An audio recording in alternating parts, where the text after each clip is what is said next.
of the most nerve-wracking I can only imagine. Unfortunately, I've never had that opportunity. You tell me you can't sing? No, unfortunately, I've never been asked to do that. No, Alicia's a fantastic singer. She's done it for quite a few of our grand finals. Does she ever? And that's about as nerve-wracking as you get on the live stream. Obviously, thousands of people watching across Victoria. It's about to be a lockout. Gil's here.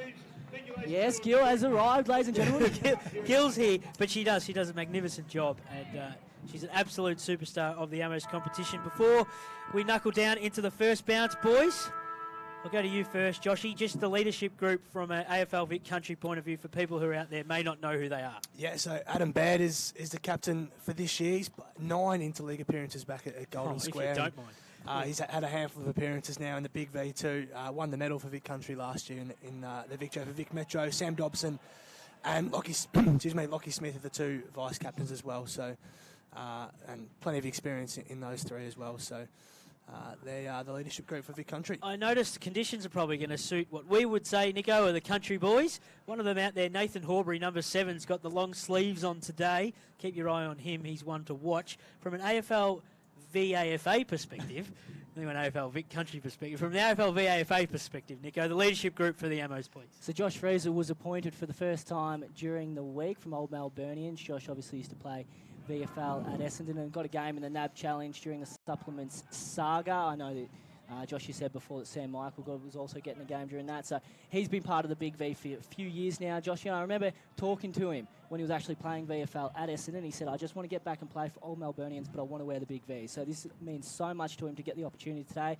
His assistants, Sam Critchley and Harry Hill. Critch, obviously a 2-time premiership player at St Kevin's Old Boys and used to be played quite a few years at Williamstown VFL. And Harry Hill, who I mentioned earlier, is an absolute bull at Old Brighton. GT Moore medalist a few years ago and captained them to a flag in Premier B 2 years ago. Fantastic top 3 for each of them. Now, as you see, all the players making their way to the positions. So it's all important time to stick our necks on the line, boys. We need your tip, your margin, your best on ground. We'll go with Josh first to my left. Yeah, I'm going the Vic Country. I think I said 3 points, did I not? 3 points? 3 points. 3 It points, was, and I went Adam Baird to win the medal. Righto. Nico? The VAFA to get up today by 2 goals in a tight one. I think Nick Wood from St Kevin's will be best on ground. I was going to go for a draw, but you've told me that you cannot have a draw today, which means that we will have a winner. I'm tipping the Amos by 3 points, and one of my favourites from St Kevin's, Billy Kanakis, kick a few goals and be best player on the ground. But to get us underway in the big game, here's Josh Conway. We're underway at Icon Park. Geez, neither ruckman. They've got Warman in the back there. Wiley couldn't get his handball clear. It'll be the VAFA with the first meaningful possession, and Wood kicks to half forward. Now Mattingley for Vic Country. Handball's a long way back. Sincotta. They're right on the paint of 50. Ryan went very short as the mark paid it is. Just trying to catch it is on the outer side. Can't quite see it at the moment. I'll go back to go forward. It's an ordinary kick, and it gives a great chance to VAFA. High ball to the top of the goal square. Interesting selection in the end. Didn't go for home or pass off in the end. The ball spilled clear now. Sincotta goes by hand. Vic Country at half back trying to work it out. Green just paddles one and the ball will go out of play, 60 from home. So missed opportunity there from Timmy Harper from the VAFA. Obviously stuck in 2 minds whether he should go for goal or set up at the top of the square. But interesting, Mark Wiley is obviously one of the big midfielders to watch for AFL Vic. Tom Fisher's gone to him. And Josh Green, who we know has kicked a lot of goals for Uni Blues, has started on a wing. So the rucks go at it. That's for Rato and Sam Michael. In there at the bottom is Thompson. Josh Green's also there. Thompson burrows his way back in again. 2-3 set upon him. The umpire will have the footy. Also, we much mentioned the work of the umpires. Will Ross from AFL Barwon, Andrew Bowden from AFL North East Border, and Matty Oakley from the Amos gets this one back underway, but we're going to have a secondary stoppage in the same position. Any sort of positional changes, Nico, from an Amos perspective that you're a bit surprised at the moment? Well, Sam Critchley has started forward, which is obviously a bit of a surprise. Elliot Grice has gone down back and probably taking that other key position role. But as I said, Green starting on a wing and Kanakis up forward. I imagine them switching throughout the day. Pavlou sends it inside 50. Going across the front of the pack is the Country Boys. That's Nathan Cooper, one to watch today. Again, the pack forms, numbers with it. It's not going anywhere. The umpire will have a secondary stoppage. We've gone a couple of minutes. We've got no score. It's the Amos versus AFL Vic Country. Just inside 50 for the VAFA. Taken out of the ruck, or tried to, from Harry Thompson. Couldn't quite get a meaningful disposal on it. They go to work at ground level. Have another repeat stoppage here. Do you find, boys, these games are repeat stoppages? They're so contested? Particularly early on until it opens up, obviously. There's a few nervous boys out there. As we've mentioned, it's a big day for everyone out there. So the ball not going anywhere. We'll have it again. Repeat stoppage again. It's about the 5th one in about the last 60 seconds or so. Biamo's doing all the attacking the opening couple of minutes. Trying to come through. The handball went out the back. Cam O'Shea's down there burrowing in, picking it up, shot it back to Quinn, who sees it over the boundary line. We'll have another throw in. They are usually contested games, aren't they? Just due to the nature of the players out there. They're usually contested animals in these sort of type of games. The wind has certainly picked up the last couple of minutes to start the game. Coming through was Keogh, taken high by Josh Green. He'll get the free kick. And the first real chance for AFL Vic Country to go into attacking areas. Keogh looking down the line, wants someone to come at him. Rokar pointing, intercepted by Pavlu. Roving it was Quinn. He just got the handball, but Thompson got the intercept handball, and now he's set upon. Green goes after it. Rokar's got him. Cries of ball. It's going nowhere. The umpire will have this footy again. And that's what I mean about the nerves early on, boys. Obviously, Zach Keogh, who's a fantastic player down at Marby, won their 2017 best and fairest. He's looked to go inboard at the top of the 50 for the VAFA there and just turned it over. So as he gets a bit more used to the game and everyone gets a little bit more into the game, you won't see those types of mistakes. Ferrado was dominant in the ruck against Michael there, double palmed it down. And then Pavlu shovels it inside 50. Good fist came from Brad Ryan from Vic Country, but the VAFA emerged with it. Handball clear. Pavlu again, left foot snapping ball. It's just a bit narrow through for the first score of the afternoon, going the way of the VAFA. And that's the fourth disposal. Yeah, fourth disposal for Pavlu so far. Josh, he started on fire, and we do know that he's been racking up a lot for Brighton this year, and he's averaging 32 and a win. So put it out there. If he has 30, there's a good chance the VAFA will be within it. Turned over again.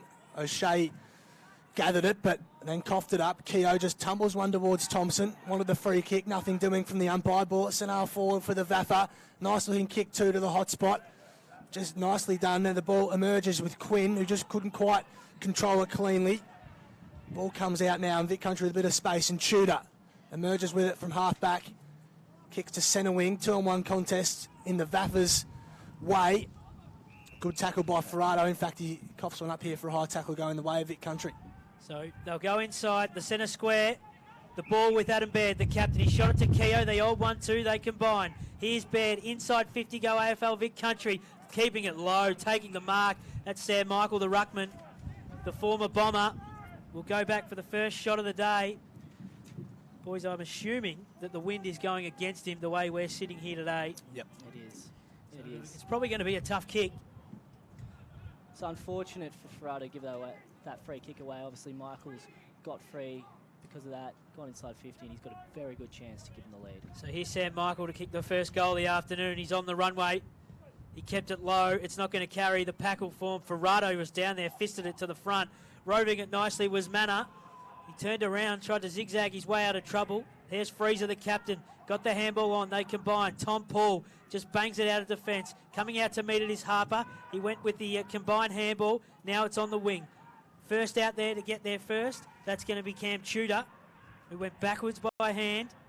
Now he can steady, get the kick to Brad Ryan, and Vic Country can settle. Neat skills from Tudor to Ryan. Going by hand was Marnie, trying to get to the middle of the ground. They run themselves in a bit of trouble, though. The Country boys are outnumbered through the middle here. Cole was wrapped up, holding the footy, and they take the advantage quickly. Now Josh Green to the middle of Icon Park, just kicks for space. He'll hope for a good bounce, and he might get it. It's going. Just pitches on its end on the teeth of goal. Country with the numbers. Horbury's one of them who takes the mark. Thinks about the handball to Roker, but now goes with it. Sorry, that wasn't Roker from half back, but it's nicely done by Baird, who plays on. He kept it just in, I think. Adam Baird takes a couple of bounces on centre wing. Kick in board wasn't his best. He had two on through the middle of the park. Coughed it up. Dobson applies some good pressure. Clean hands from Ross. High footy. Thumped clear by Michael, who started well. I'll have a throw in. How good was that from Adam Baird, the four-time premiership player with Golden Square? I'd noticed in the notes, Joey won last year's BNF by 37 votes. In a canter. That either says a lot about him or the comp, doesn't it? In an absolute canter. He's the captain today for AFL Vic Country. Thrown back in. Ferrado and Michael. Michael won forward. Now the numbers will set on this pack. at the bottom of it, the VAFA picking themselves up. Brett Marnie's in there. And last up is Kanakis. Ferrado won it down, tried to get it into the path of Hamilton.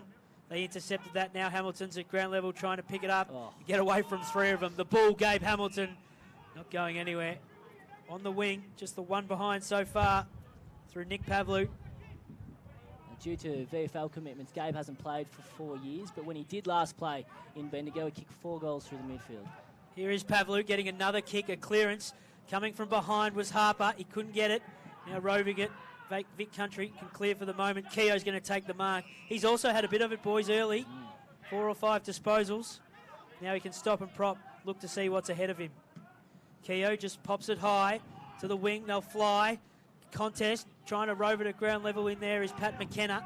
He came out the back. The kick from Cam O'Shea back down the line and take a good strong mark down there is Cam Tudor. Good grab by Tudor. His kick had to be neat enough, and it was to Lockie Smith, the vice-captain. Smith goes very short to Cole, who goes quickly by hand to Keogh. Doesn't really move from his last possession. Goes short, just coughed it up with a handball though. Pavlu, who started very well, looks to chisel one, but poor ball goes back to Lockie Smith and where he was before. Kicking borders, nice.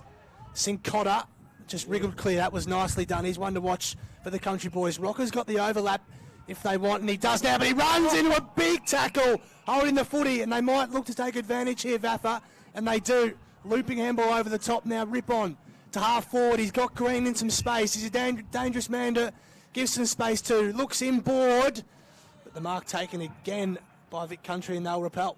That was through Tudor again, getting a lot of the footy down in defence. The clearing kick comes to this side of the ground, the broadcast side. Sam Michael, great stuff below his feet, although he's walked out of bounds. And they're going to have to throw this one back in. Nico, the tackle of Cam O'Shea out on the far side of the ground.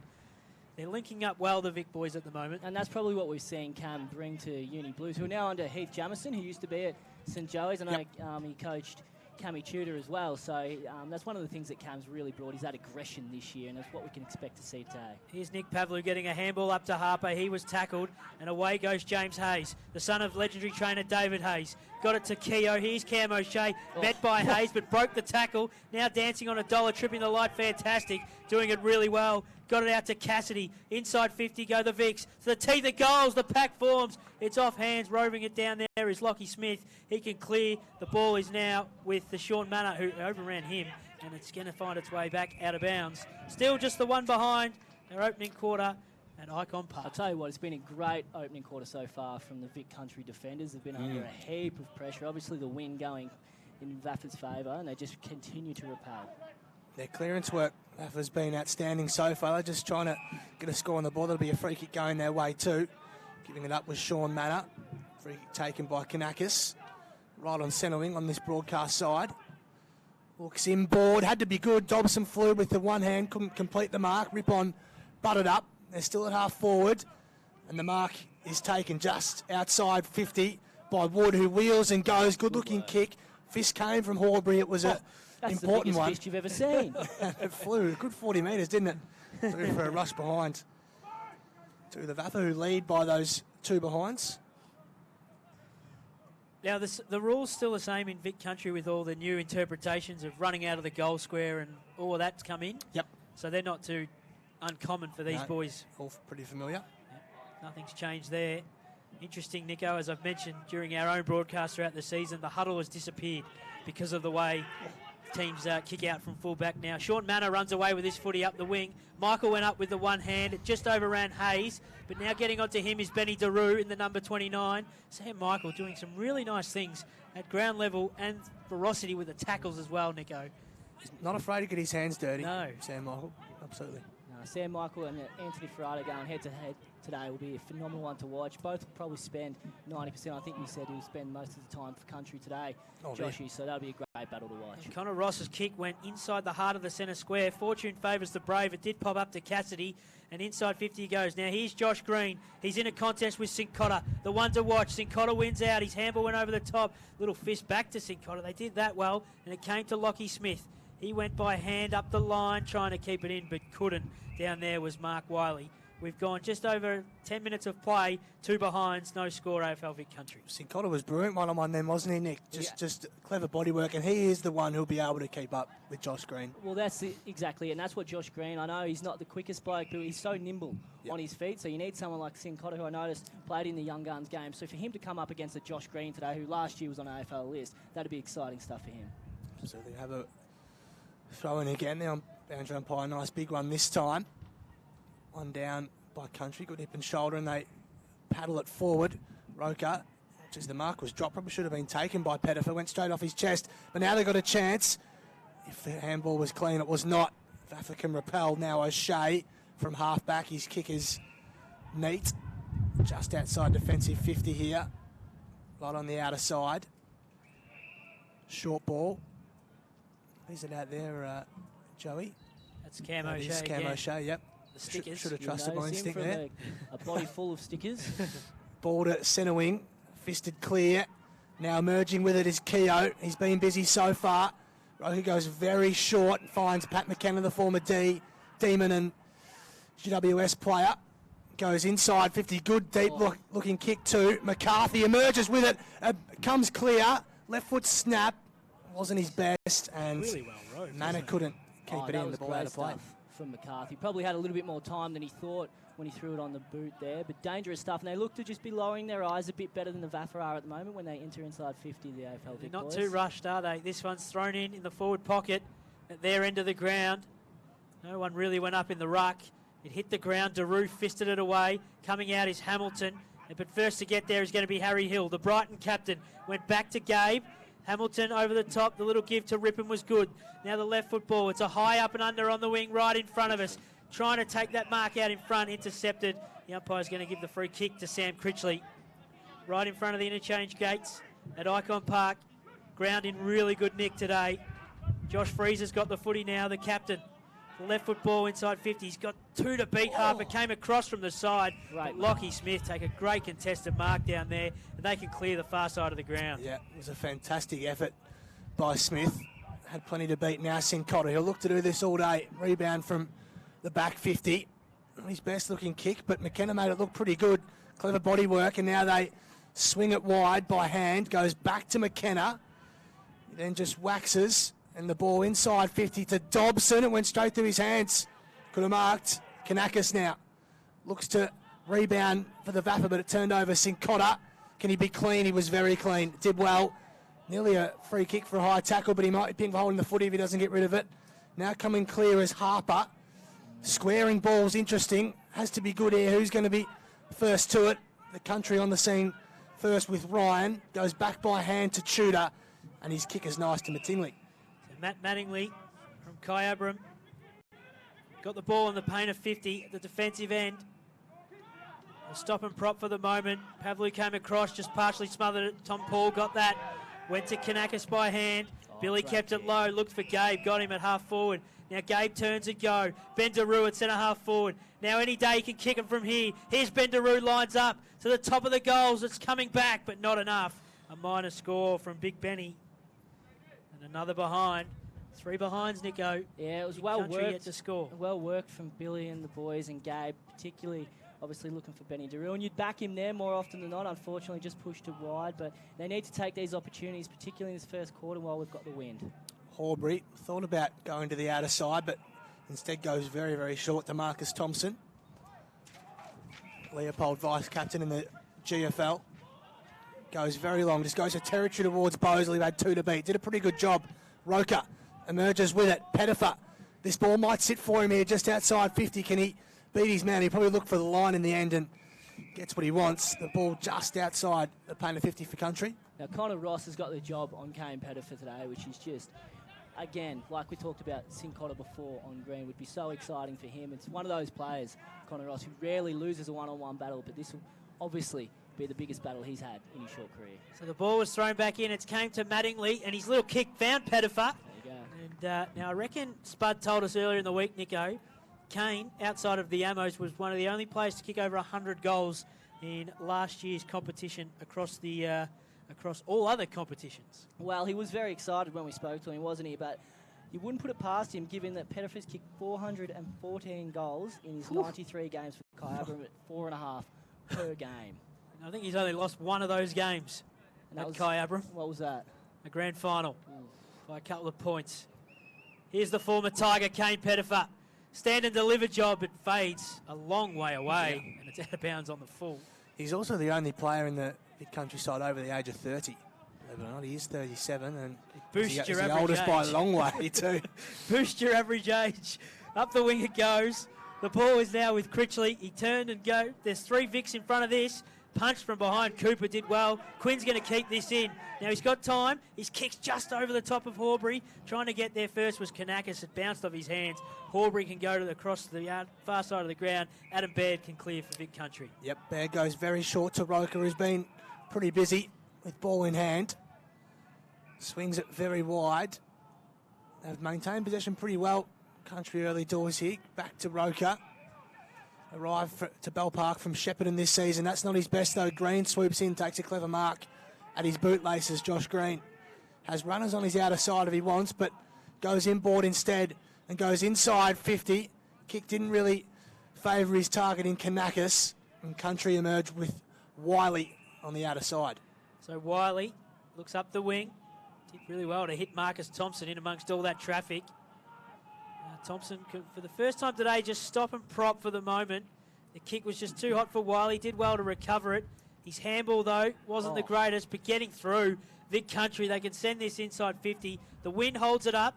Packle form at the bottom of this is Sam Michael again, below his knees. Did really well. The handball came out to McKenna, who shot it back to Dobson. The left foot ball to the teeth of goals. It goes across the face, and their first score of the afternoon is a behind. Now, Josh, you'd know a fair bit about Sam Dobson. I know 2 years ago when we played it, he pulled out due to other commitments. We were pretty excited because he's just such a talent. Oh, absolutely. He's playing his footy at Koroit now, but he was the best player in the GFL while at St Mary's and played a fair bit for the Geelong VFL team in that time. So, yeah, he's a superstar. He'll have a busy day, you would think. Squaring ball from Horbury in the meantime to the middle of the ground. They're doing this well at the moment, Country. Tudor is corralled by Green, so just goes very short to Cole. Still in the middle of Icon Park. Jason Cole just kicks high up and under footy. Hopes of some flies. Ball comes out the back. It'll favour Manor, who snaps on the right foot. Clatters into the posts.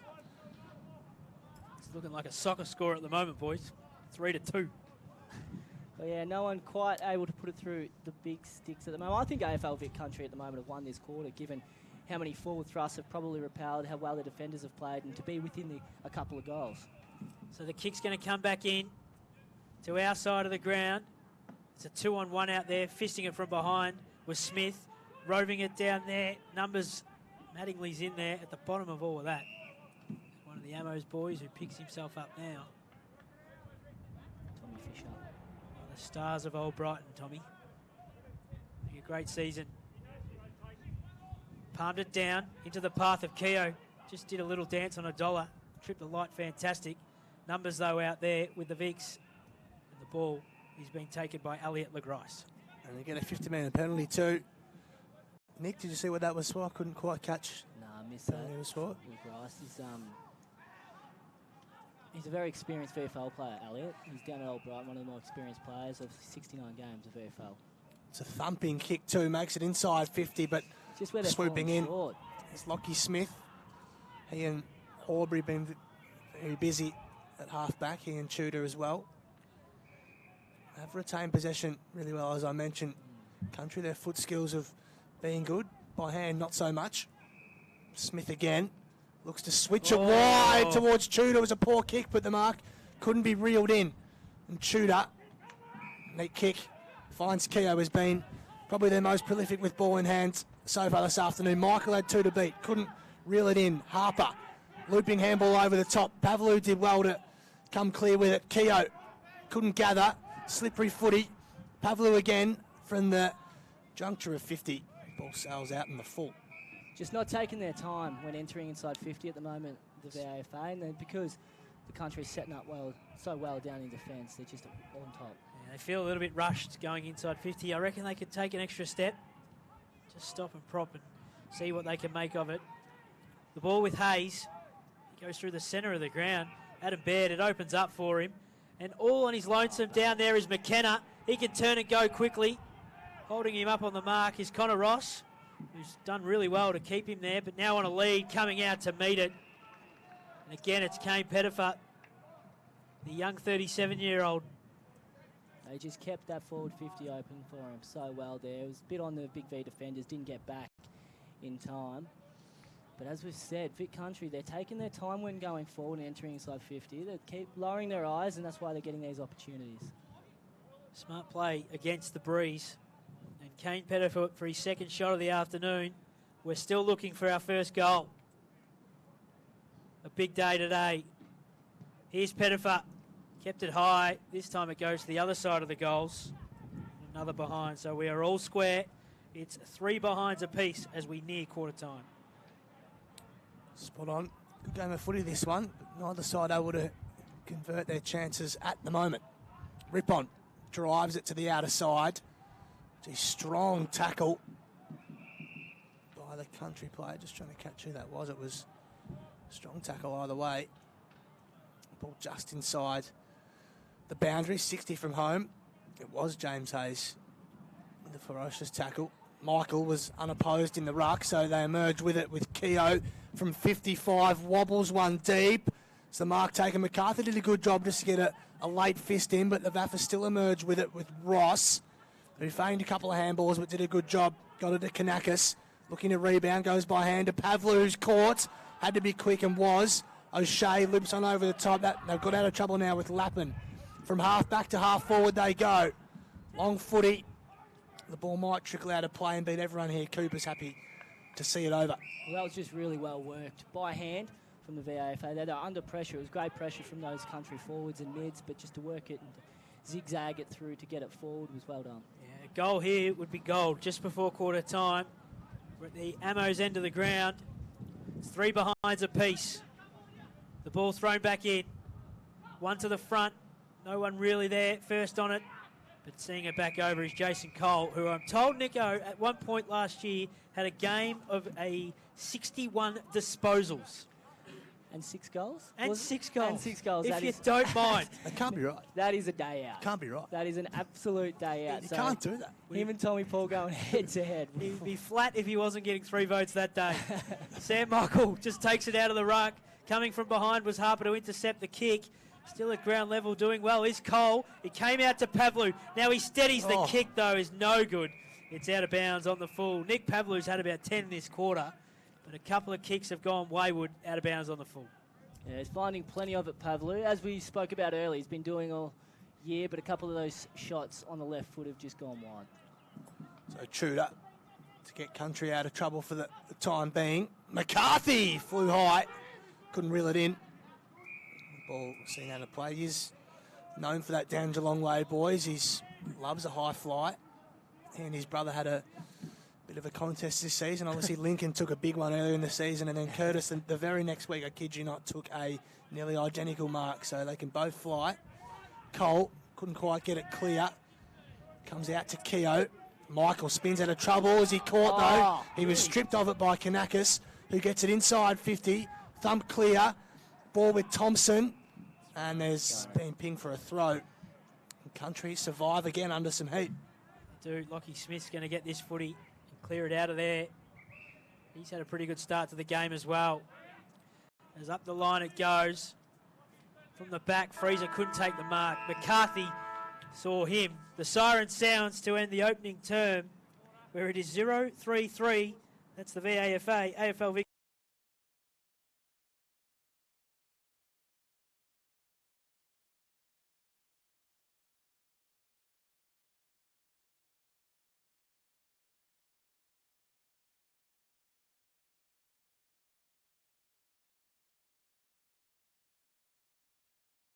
Of the most nerve-wracking I can only imagine. Unfortunately, I've never had that opportunity. You tell me you can't sing? No, unfortunately, I've never been asked to do that. No, Alicia's a fantastic singer. She's done it for quite a few of our grand finals. Does she ever? And that's about as nerve-wracking as you get on the live stream. Obviously, thousands of people watching across Victoria. It's about to be a lockout. Gil's here.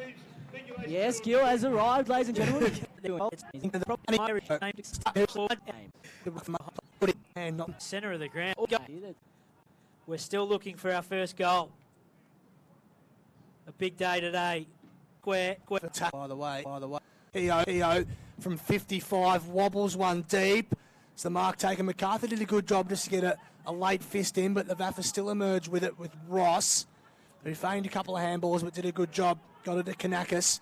Looking to rebound, goes by hand to Pavlu, who's caught.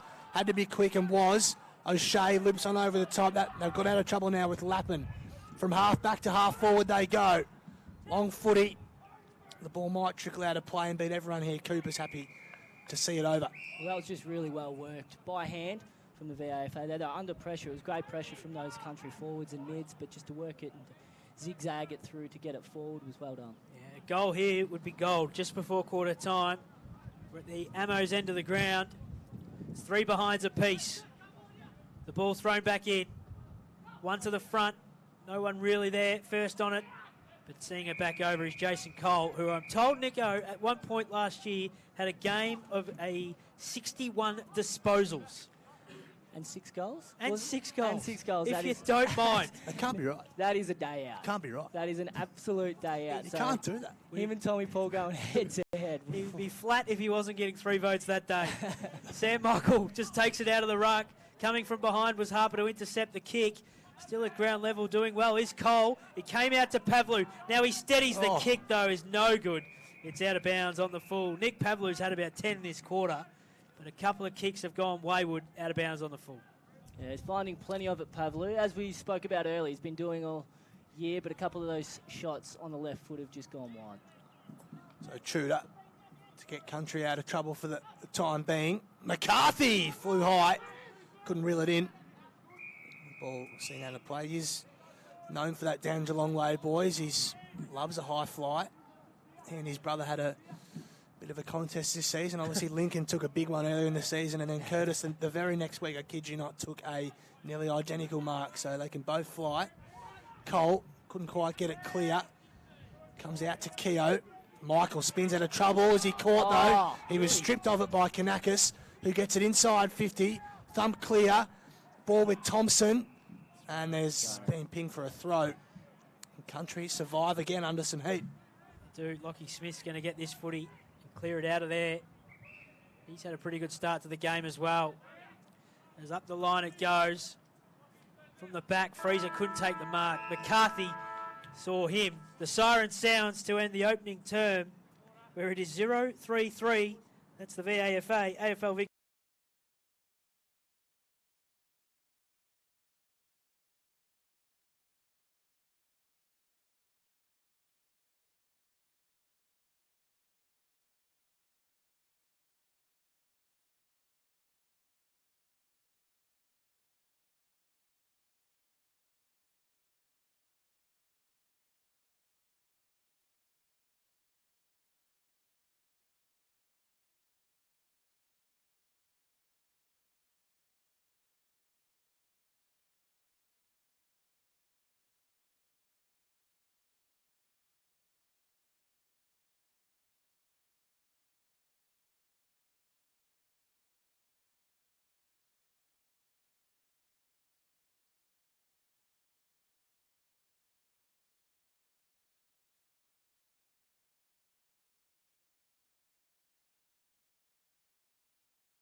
Adam Baird running along that wing, does things to you. Back underway. Neither ruckman was really able to get it. Michael gave away the free kick, but the Kick will be paid downfield for the Ammos. Inside 50. First on the seam was Sincotta. He tried to keep it in. I'm not sure why he bothered, but in the end it comes out with Horbury. Lubson over the top. They've done this well so far this afternoon. Hayes down the line. Mark went straight to the hands of Sam Michael. Freezer first on the scene. O'Shea feigned a handball, but now kicks down the line. Good too. Finds Josh Green 70 from home. Yeah, the Uni Blues boys combine. Inside 50 they go. Harper from the back had to fly. Did well to rove his own footy. Got it to Pavlu now from the pocket. Pavlu round the body. It's out of bounds on the full. That'd be his third crack at goal, Nico. And all three have gone pretty wayward. Now, look, he has put goals like that away before. I'll give you the hot tip. Well, it's not Brighton Beach Oval out here at Icon Park today. Wow, it's just as windy. It's just as windy. You're not wrong about that. Now, I'm surprised there's not a cloud in the sky over Icon Park at the moment, considering the forecast. 11 degrees and rain. Where's the rain, Nico? Well, I'm not in charge of that, unfortunately, but it's good that it's held off so far. Well, for people who are from the Ammos, they'll know that Nick Armistead is in charge of the lights at all venues, and I'm in charge of keeping him in check as that one gets smothered and it goes out of bounds. It's at the half-forward flank for AFL, VAFA, that is. We've got 90 seconds. It's 3 behinds apiece. Hot start to this second term as it was in the first. Even Stevens still. We're just forward to centre wing for the VAFA. Brought in. Ferrato and Michael do battle again. Give that one to Ferrato. Quick hands from Cole. Clean hands from Manna. A very high footy, just dumped to centre wing. Dobson tries to reel into one-handed. Couldn't quite. Crocker's handball missed the target. McCarthy does a good job to keep it in front of himself. Coming in was Lappin, who breaks a couple of tackles. That was cleverly done. No one really wanted the footy there in the end. Just thumped clear by Fisher, but Dobson for country. Roker, his handball was picked off. Clever little kick from Paul. The mark paid in the end, and they swing it out wide to Josh Green, who couldn't quite get there in time and the ball out of play. Pitched right in front of the interchange gates for AFL Vic Country. Wind playing a little bit of havoc with this footy at the moment. I'm not sure it's going to die down throughout the afternoon. This stoppage, Sam Michael flicks it to the back into the path of Josh Green. Both of them former Lions and former Bombers players. Never crossed paths, though. Did never cross paths. Never crossed paths, no. Well, they'll always have that connection, though. They won't will. they, Joey? It's something in common. Right now they're crossing paths, going toe-to-toe against each other. Paul got it to Green. His little left foot ball went up and under. Harry Hill sits under it. Did really nicely to rove that. That was Nick Wood. It now comes to O'Shea, who's had a lot of the footy. Oh, what a kick. kick. Piercing ball's a belter. Right into the path of Sam Critchley. And Critchley from the paint of 50. He just sets it up to the pocket, tries to bring it back on the breeze. No one home down there for the Ammos. And the Vic Country boys can clear through Adam Baird. They do. They swing it to the outer side. Interesting kick by Critchley, Nick. Yeah, look, he probably, I don't know, tried to set it up and hopefully the wind to do a little bit more than it did. And in the end of the day, it was just a wasted kick. Thompson does a good job to get out of trouble, but his kick wasn't his best. Fraser couldn't complete the juggling mark. There's a whistle for a hold going the way of the man I just mentioned, Josh Fraser, the AFA captain. A foot up. So on this outer side will favour him. Goes by hand, though, after saying that. Of course he does. LaGrice, I think that was, just sets it up. Thumped down by Country. Numbers still with the VAFA, who tumble one just inside 50, but it'll be coming back as Nathan Cooper's taking the mark. And he goes low, just went over the head of Smith. But numbers are with Vic Country. It's going to go out of bounds. You mentioned LaGrice, Joshy, in that last passage of play. Nico, before we started, give us a little fun fact that you were telling us about Elliot LaGrice. Well, Elliot admitted to the whole room at the jumper presentation on Thursday night that he actually, one of his superstitions is that he needs to watch a Disney video on a Friday night before a game. So I'm not sure if it was The Lion King or The Little Mermaid last night, but The Little Mermaid? I can assure you that he watched a Disney movie last night. Fire up Beauty and the Beast, possibly. It's funny how those things work, isn't it? So he's obviously once in his childhood he's done it and he's had an absolute blinder and he's just kept that up. Yes, it certainly is. Ball thrown in on the paint of 50. Tom Paul at the bottom of that pack with Sean Manor. Now, Sean Manor, another one to watch today. Played a bit of footy with the Richmond VFL side, Nico. Yeah, he's certainly one of the players to watch from a VFA coaching perspective. Put a lot of time into Shawnee Manor. He had those 12 games and 12 goals so far this year. Pavlu tried to get away from that stoppage, but he was wrapped up, and the umpire said he got pushed in the back. So Nick Pavlu's going to have another shot at goal, and this time he'll go back from about 40. This time it won't be on the run either. But he is, I suppose, up against it a little bit, given the breeze and the direction it is going. So he'll need to keep it low so as to carry the distance, but at least he's got a bit more time to settle, given it's a set shot. He is a superstar, Nick Pavlu. 11 games, 9 goals for Brighton. He keeps it on its way. It might be the first of the afternoon. He's got it.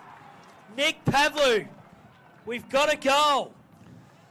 Finally. After all this time, Pav, and he would have been disappointed with those missed shots, obviously, from the pocket. But as we said, he goes back and he had time and he was good. And so it was great to see that basically the VAFA did what AFL Vic did so well in that first quarter when they were against the Winnies, that they lowered their eyes and they kept it low when going inside 50. Against that breeze, gave Pavlu every opportunity of marking it, lace out, and then going back and putting through the first for the day. He has been enormous, Joshy. Is there anyone in the 22 of the AFL Vic country that becomes a run-with player if he continues to get on top? Yeah, well, Wiley obviously did that in his time in the AFL, so he might be one.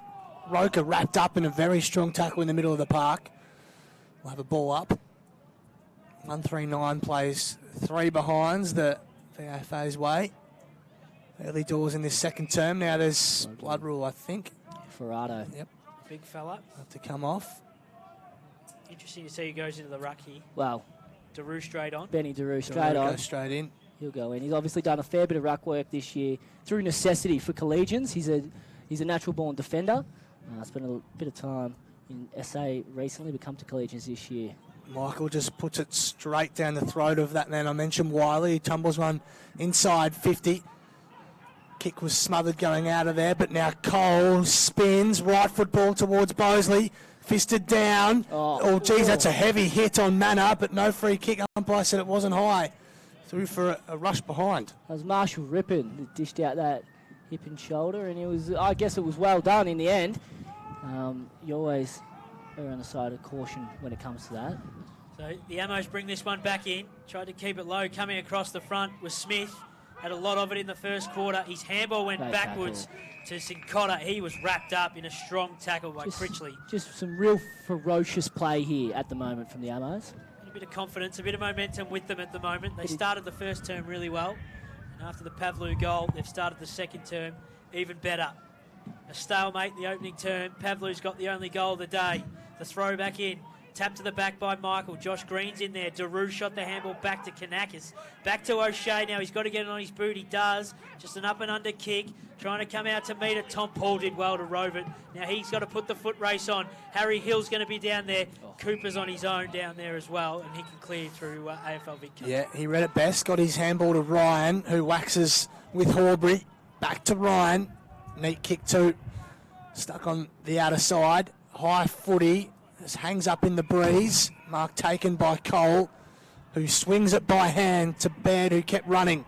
Looks inboard. Kick was smothered. That was nicely done. Country still come out with it with Keogh from 60. Just hangs it up. Geez, Mark could have been taken by Ross, but went the fist in the end and out of play. For safety, Nico. Yeah, he's gone for safety there. We've seen him do it plenty of times. They'll call him the Greyhound the other night, boys, so it's what the boys down at St Kevin's refer to him as. Obviously, one-on-one he's quite good, but when he gets on the run, whew, good luck catching him. This one's thrown back in. Numbers with the Ammos, but coming across with Rokar did well to keep it in. Keogh just fumbled at the crucial moment. It's now fallen to Ben Daru. His kick went about 3 metres. Josh Green's going to be first to pick it up. Gathered it well with one hand. Now his left foot ball was good to Quinn. And Quinn goes inside 50, the overlap run.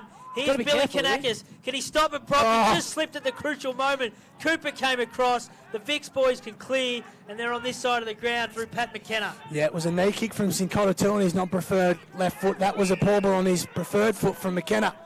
Turns it over. Green. Got a lot of footy in that exact spot, hasn't he? Yep. This game keeps emerging from 70 from home. Josh Green just tells his teammates to call it for the time being and get where I want you to be. Goes very short to Freezer. Can swing this on his left foot if he wants, but goes shorter still to Pavlu.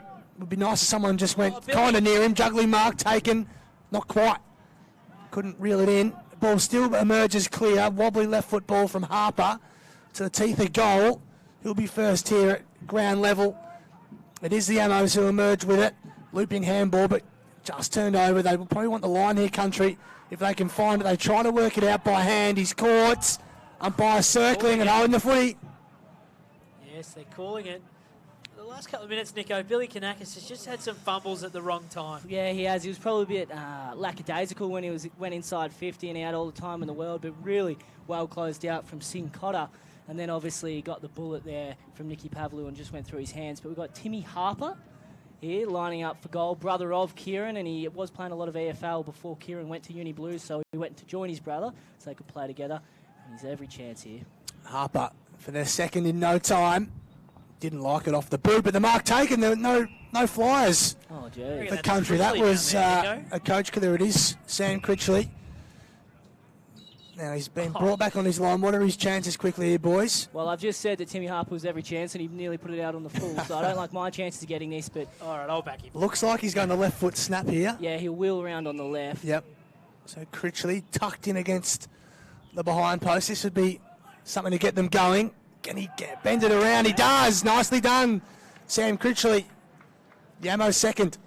And no doubt Timmy Harper will be taking the goal assist on that one. But fantastic stuff from Critchley. Now, he spends most of his time down back for St Kevin's, but what we saw 2 years ago when we played AFL Vic Country down in Frankston was that Critch was thrown into the forward line again, so he does play both ends, but he's got that real ability to be effective wherever he's playing, but he's got a beautiful pair of hands, as you just saw. Has not kicked a goal for St Kevin's this year from his 10 games. And it'd be very much be single figures over the past few years that he has been there, because what we see alongside Will Coates at St Kevin's, he just peels off and reads the play so well. So he's standing in the goal square now. He's a goal kicker. Gabe Hamilton tried to come through. He's taken high.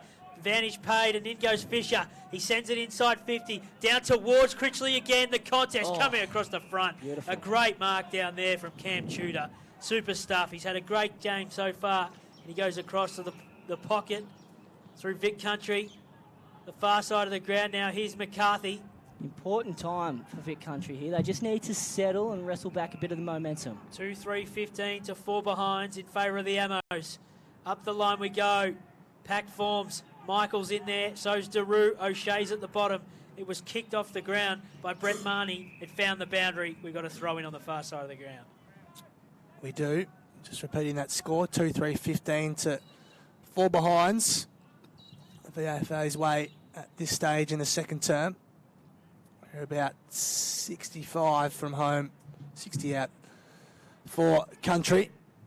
Clean hands came from O'Shea, I think it was, and they emerge with it now. Clean. The Amos here. Kick to half forward. Tudor going back with the flight. He was crunched too. God. Keep an eye on that. Sincotta feigns a handball. Did well. Feigned a couple too. Worked it by hand to Cole, who's getting busy. And now inside 50 they go, but kicked in favour anyone. Connor Ross swoops in and take the mark. Super stuff. His first game for the Big V today, Nico. He started really well, Connor Ross. Yeah, he's been Super player for St Kevin's. Just watching Tudor for those at home, he is back up on his feet and jogging around. Now that kick out of defence from Elliot LeGrice was no good at all. Out of bounds on the full. And James Hayes is going to bring this back in. The twin brother of Will Hayes at Footscray. Son of legendary trainer David Hayes. Bit tall to be a jockey. Just a touch. He sends this inside 50. Ben Daru flies from the side. Couldn't take the mark. Off the ground with a soccer-style goal. Mark Wiley, an absolute beauty.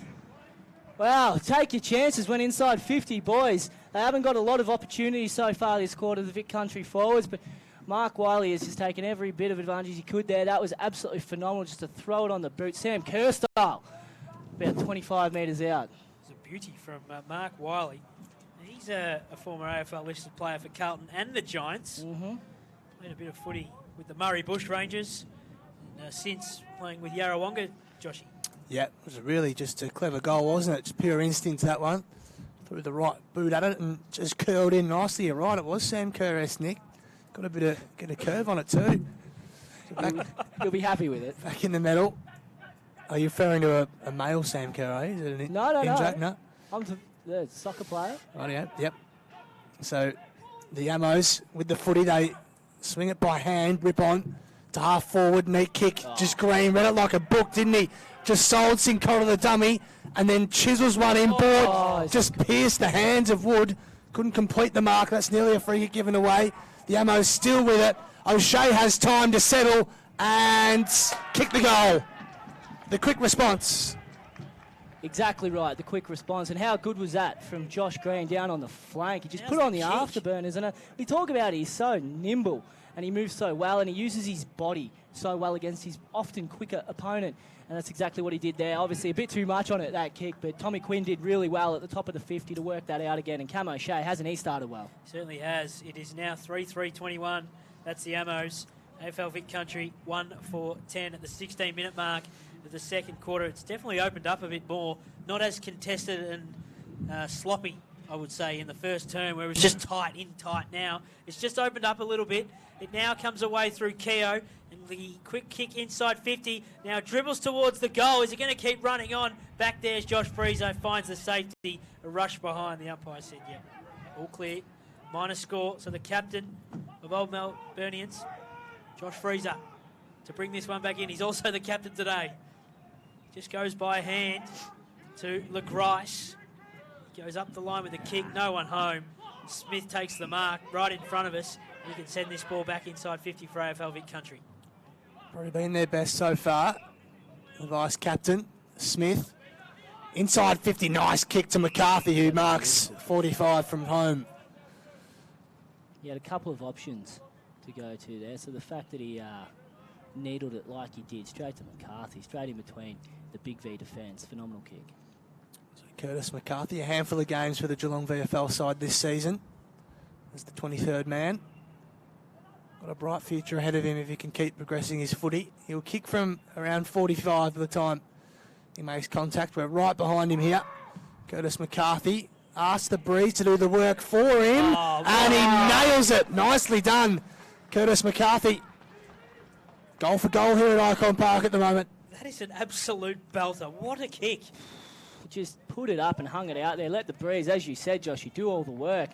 At the moment, we're just getting highlight after highlight. Right now we are. We've seen Wiley, Cam O'Shea, and now McCarthy in the last 3 minutes kick 3 wonderful goals. As you said, the game certainly opened up. Obviously, those pre-game and first quarter jitters have started to wear out of the boys, and they're just playing on instinct now, and that's why we're seeing such a good game. So 3-3-21, the Ammos, the Vic Country boys, 2-5-17. So we're back in the centre. Gabe Hamilton trying to get away from there, but none doing. We're going to have a stoppage again right in the heart of the centre square. 2-5-17, Vic Country. The Ammos 3-3-21. Doing the ruck work is Michael. Exploding away is Tom Paul. The left foot ball inside 50. Packle form, going back, taking a strong mark down there. Tudor. Again is Cameron Tudor. He's done that so often already in the opening half. Goes across to Mattingly, who goes to the far side of the ground. And out there is the Thompson for Vic Country. Shot the handball over the top, and Cole continued to run into the path of Keogh by hand. His handball over the top. Now McCarthy kept it low. Inside they go. James Hayes just threw a foot at it. It overran him. Without the footy being taken high down there is Sam Crocker. Brother of Collingwood's Ben Crocker will take the relieving free kick for the Ammos. He does, and plays on immediately. Goes on his left foot to the outer side through everyone. Cooper bundles it back inside 50. Reading it best was Ripon. He was tackled immediately. Ball up. You mentioned Cam Tudor and how well he started, boys. This is the first season he's actually played in defence. He's been playing for more than 5 seasons now. Was a premiership centre half forward and ruckman during his time at Geelong as well, and was swung back this year to great effect. So he started well today too. Yeah. This one's come out to Keogh. He snaps with the right foot. It's going to the far side and behind Zach Keogh. So they're peppering Vic Country 2-6, trailing the Ammos 3-3. It's a 3-point ball game. And it's probably a little bit unlucky for the Country at the moment. The wind seems to have died down a little bit as opposed to what it was doing in that first quarter. Not as much as an advantage going to the left of your screen. Sam Crocker clearing this one from full back. In there's Pavlu. Keogh's as well. Umpire will have this footy. We're on the paint of 50 at AFL Vic Country's end of the ground. Picking himself up at the bottom of that was Sean Manor. Ferrado and LeGrice. Down there. Ferrado tapped it down. Cam O'Shea just got a boot to it. And the umpire's paid that. Now, I reckon that went about 6 metres. 3 metres. Sam Crocker's got another ball in front of it. He goes across the ground. Crocker will be happy to take that mark. Little chip. It's a lapping. And hasn't he been such an improver this year for University Blues, Connor Lappin? Just taking his game to a new level. He's probably the best key defender in the competition this year. Horbury sees it over the line. From your perspective, Nico, are there a couple of boys you'd like to see a bit more from in the opening half, or going into half time and then lifting in the second? Well, I think as soon as we see the disposal going inside 50, clean up, which we have over the past 10 minutes, granted, we'll see the forwards come into it a bit more. Billy Kanakis being one of them. Obviously, Josh Green's flying the flag at the moment. Is probably the best player on the ground. Lovely bit of roving. Sorry to jump in, Nick, from Dobson, but his kick sails out in the full. And from an AFL Vic Country point of view, you just know that Sam Dobson is just teetering on the edge of tearing this game apart should he get the opportunities that we're probably getting at the other end of the ground. So, driven down the line by LeGrice and thumped clear out of play by Michael, who's slow to get up. Looks all right. Big Country ruckman. Just keeps going, doesn't he, Sam? Yeah, he's just a bit of a truck. Just takes a bit of beating. Sam Michael. Been a good battle in the ruck, actually, so far. Bit of an intriguing one. Brought in now. They go to work again. Michael was nudged under the footy and the umpire gives him the free kick for it. Saying it was a forearm, but you still can't extend. Roker forced to kick quickly. To the hot spot he goes, and the strong mark from Pettifer again. It's a good mark, isn't it? A great kick also from Roker. He's seen Kane Pettifer, and he's 37 years old, Joey. A young 37-year-old. But he does not look it at the moment, the way he's moving out there. Yeah. Joshy, he should kick this. He should. He should. Player of his calibre should kick this, but in he comes. Pretty much directly in front. Kane Pettifer, and he's missed it. Wow. I reckon you've deliberately put the commentator's curse on him then. I almost said something just so that did happen. So he's had 3 shots at goal, 1 out in the forward, 2 behinds. Kane Pettifer. That's all right. It took a couple of goes for Nicky Pavlu to get on the board, so you can expect the same from Pettifer. Cam O'Shea runs this from full-back to the half-forward flank in front of us, flying in from the side but not taking the mark. That was Critchley. Now at ground level, Thompson just threw a boot at it. It dribbles inside 50. Dobson did really well to pick it up. But right on his hammer is Cam O'Shea, who's had a great first half, Nico. First time representing the Big V and playing really well. He has, and we've seen what he's done at Uni Blues this year. He's really bought into the culture there under Heath Jamieson, as we mentioned earlier. But as I said, the fact that he's bought into this Big V program, he's been to every training, he's been there from the start. He's brought a couple of the Uni Blues boys over, and notoriously Uni Blues haven't been big with the Big V, representing the Big V. Thompson's squaring kick was delightful to Dobson, who marks 45 from home. Now, you just spoke about Dobson needing to lift. He's had 3 kicks in the last 3 minutes. Well, I look like a genius. He listens to this, Dobson. He's listening. I'm sure all his teammates down in Koroyd are listening too. But judging from what we've heard, what you've said, Joshy, this is absolutely not beyond him. He's on the runway, and it is a fair runway too with Sam Dobson. Ben Brown style. It is. Might have even extended it since I last watched him too. Don't quite remember it being 5K as long as he is at the moment.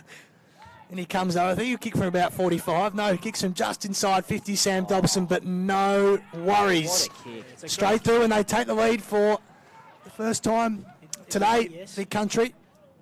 It is. 4-point lead. It is 3-6, 3-7, 25 to 3-3-21 in favour of AFL Vic Country. Now, Sam Dobson's run-up is as long as Ben Brown. Why don't the umpires ever say you've gone too far? You've got to take a bounce when you go more than 15 metres. Oh, yeah, let's not get into that, shall we? I don't know. I mean, as long as he's comfortable at the time he kicks it. Ball throw back up in the heart of the centre square. Thompson, who's starting to get going in there, shot the handball out to Roker. They've combined a couple of times this afternoon. It's now with Cole. 61 disposals in a game. He's on fire right now. And the ball is with Kane Pettifer. They're just really on top at the moment through the midfield, and just their kicks inside 50 are just bordering a lead at the moment for AFL Vic Country. They've really gone up a notch probably in the last 5 minutes.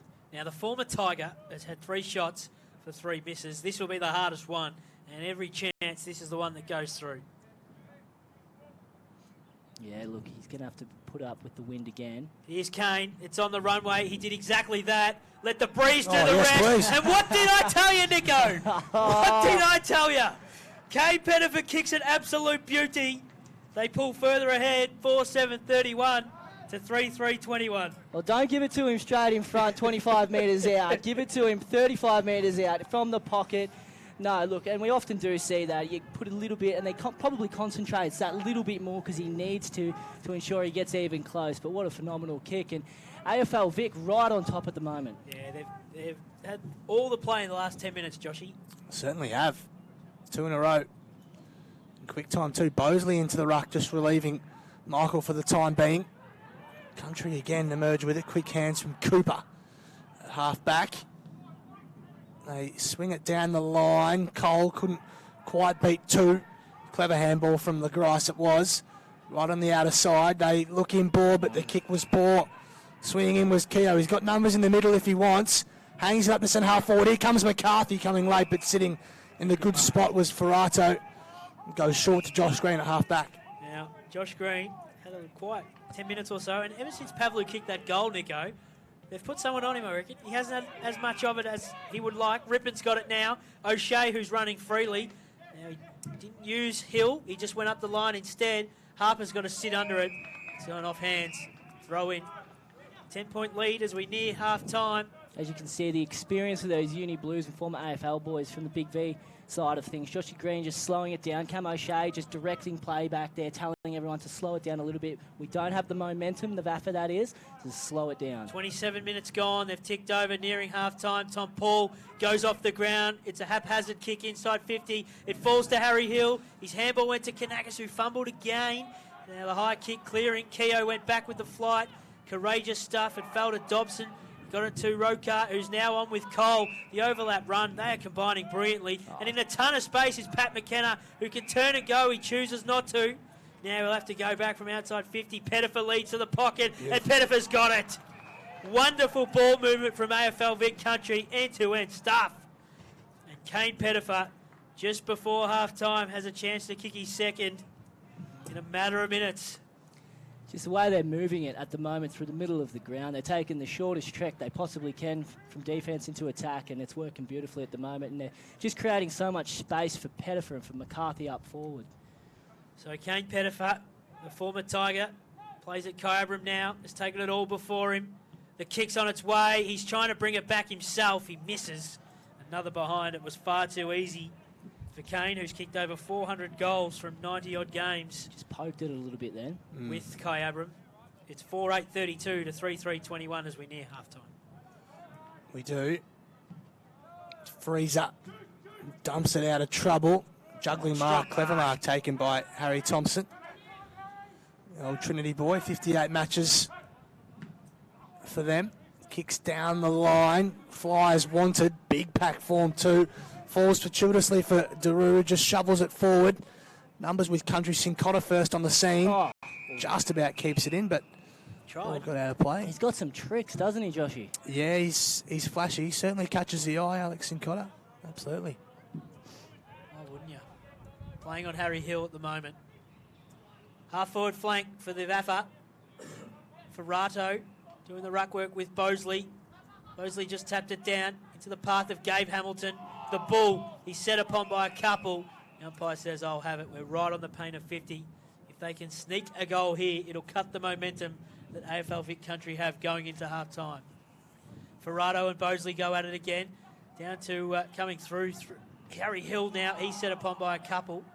It came out again, but again, the numbers with AFL Vic Country, the pack forms, will have this ball 35 metres out from goal. Just fantastic pressure from the AFL Vic mids at the moment to not give any of the VAFA mids space or time. Just tackle after tackle. The congestion really Bosley goes for space. Clever little footwork from Croco. Tries to get it as deep as he can. Ball spills clear. Roker couldn't quite. Keogh just a burst of acceleration. Just a half forward. 2-on-1 contest and the one wins. Clever mark by McKenna.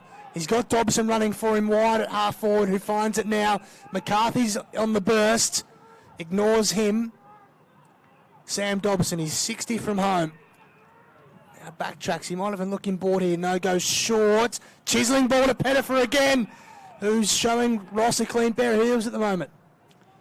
Yeah, he is, and well, fantastic. I thought he might even unload to the top of the square there, Sammy Dobson, but just took his time, lowered his eyes, and obviously, as we've said, they're creating so much space, particularly towards the flank, towards the pocket for Pettifer, for McCarthy, and a great grab earlier as well, obviously, but Kane Pettifer, he kicked one from here earlier, Joey.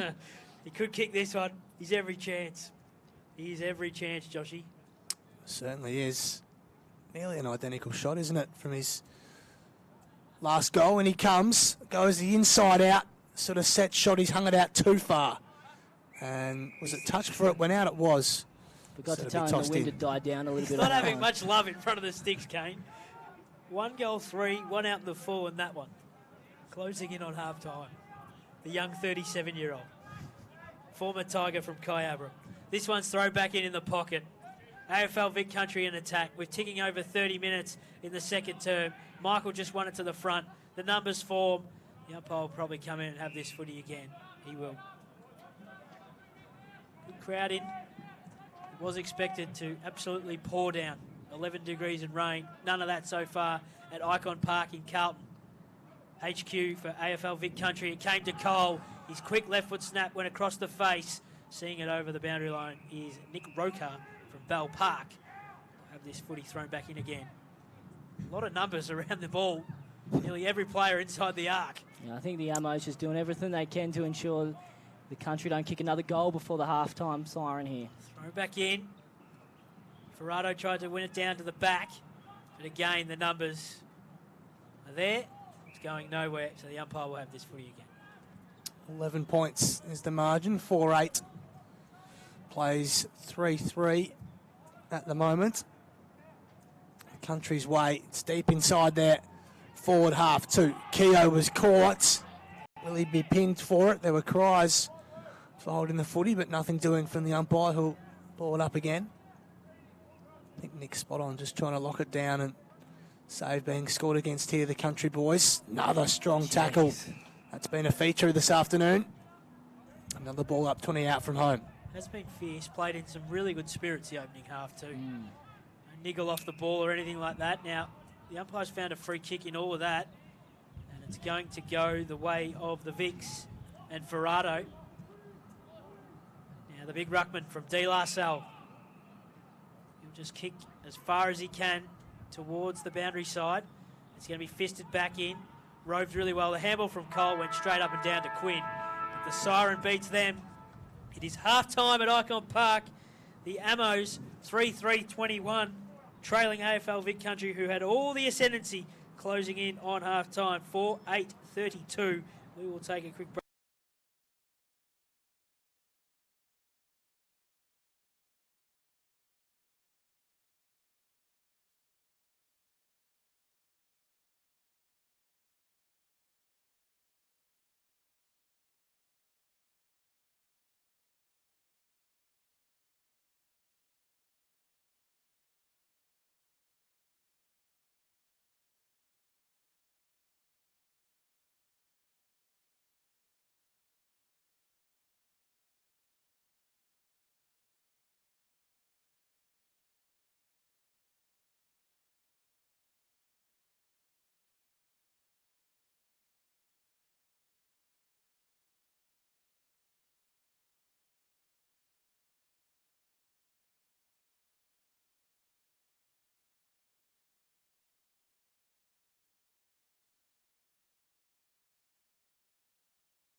that he's in there to start this third term. He certainly is, and he's standing against Nick Wood, one of the stars of St Kevin's. And here is Wood. It flings out to Harry Thompson, the man I've put the heat on, and the kick goes straight to Harper on his chest.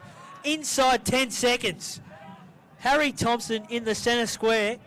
Torpedo to Tim Harper.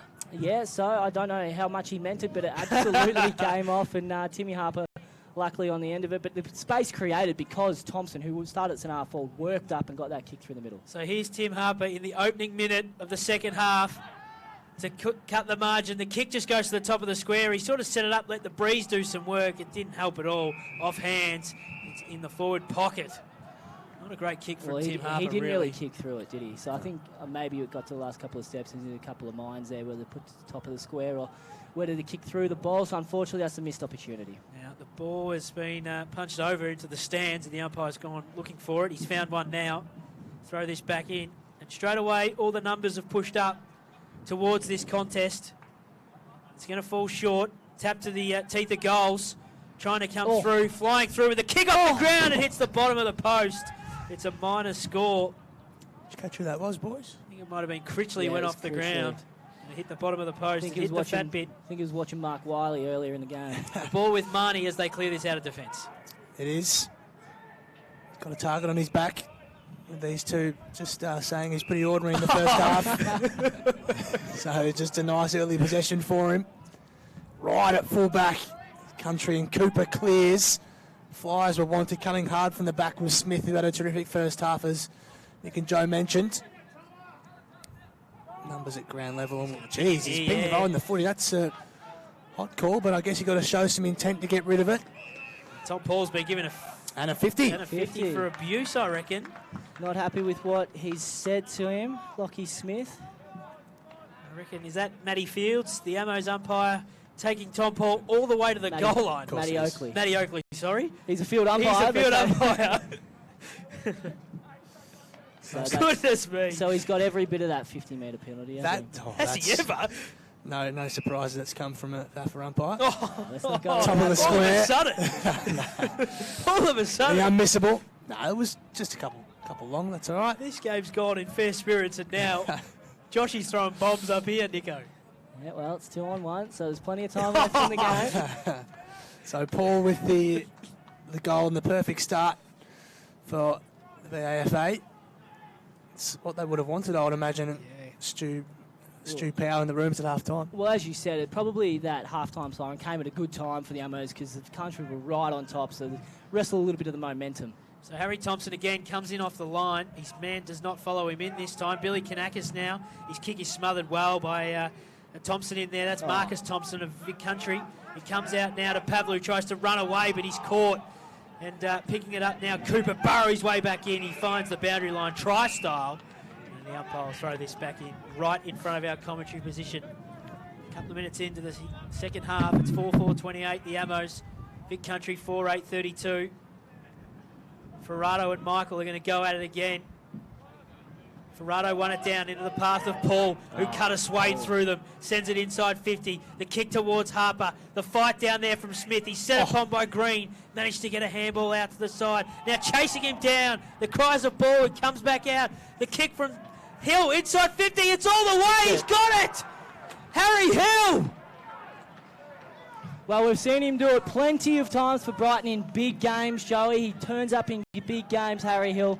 One of the best goal-kicking midfielders in the Ammos. Just sets it up there at the top of the 50 and just puts it on its way. Lets the breeze take it all the way. And what a start it is to this second half from the Ammos. 5-4-34 to 4-8-32. The vice-captain, Harry Hill, kicking the goal. Once again, Tommy Paul playing a leading hand in that piece of play, Joshy. Absolutely. Get the feeling this game will be won in the middle of the park in this second half. And Paul started tremendously for the Ammos. Bit of a scrap on through the middle of the park. Players go flying out of the stoppage too. One of them was Pettifer, who's pushed right up there for Country. Strong tackling going on. Not much happening between all of that. We'll have a ball up. Just holding his head there. Yeah. Yes. 2-point leads to the Ammos way. One down. That was a heavy hit on Pettifer. Getting himself a free kick. Came Pettifer. probably want him getting on the end of this kick, if anything. I think Pettifer just hangs it up in the breeze. Looks for McCarthy to fly. Came from the side, couldn't quite. Cole, little fumble, just shoveled forward, but the Ammos with all the numbers. O'Shea was clean. He has been all afternoon, just driven to the outer side to gain some territory, if anything. Right to the outer side. Green, this is a big footy. He has 3 to beat, and he'd be happy to see it over if he can do it. Country just keep it in. No, they don't. Great work. Josh Green will be wrapped with his efforts there. 3-on-1. He just needed to get it to the boundary line, and he's gone toe-to-toe with Mark Wiley in that chase there. Superstar Josh Green. AFL experience, both of them, him and Wiley. Tap to the front. Rokar just missed it. Comes now to him. He gets away from Pavlu. His right foot ball inside 50. The numbers form. Flying for him from the side. It falls to Kanakis at ground level. His handball up to Freezer. Missed him. Thompson went through it. Overran him. Now Pat McKenna did well to pick it up. Shot it back to Thompson. Got it to McCarthy. The left foot ball is too hot. And it falls to Harry Hill. The vice captain for the Vics today. The captain of Brighton. Harry Hill has a bounce. Tries to run away from Manor. Did it okay. Goes up the wing towards Tom Fisher. Tom Paul did well to rove this. They're running through the middle. Inside 50 they go. The numbers form. Harper, was he held? He was. The umpire said yes. Matty Oakley down there. Yeah, that was good. Really well held. He's held his position beautifully there. Timmy Harper putting the pressure on. I think it was it Lockie Smith? It was. Yeah, so he's just held him out beautifully, used his body well, and given himself another crack on goal. And I think we'll see him kick through the ball a little bit more than we did a couple of minutes ago. So he's already had one crack this quarter. Tim Harper a lot closer in. The wind seems to have stopped. It's on its way from Harper. He likes it straight away, straight through the heart of Vic Country.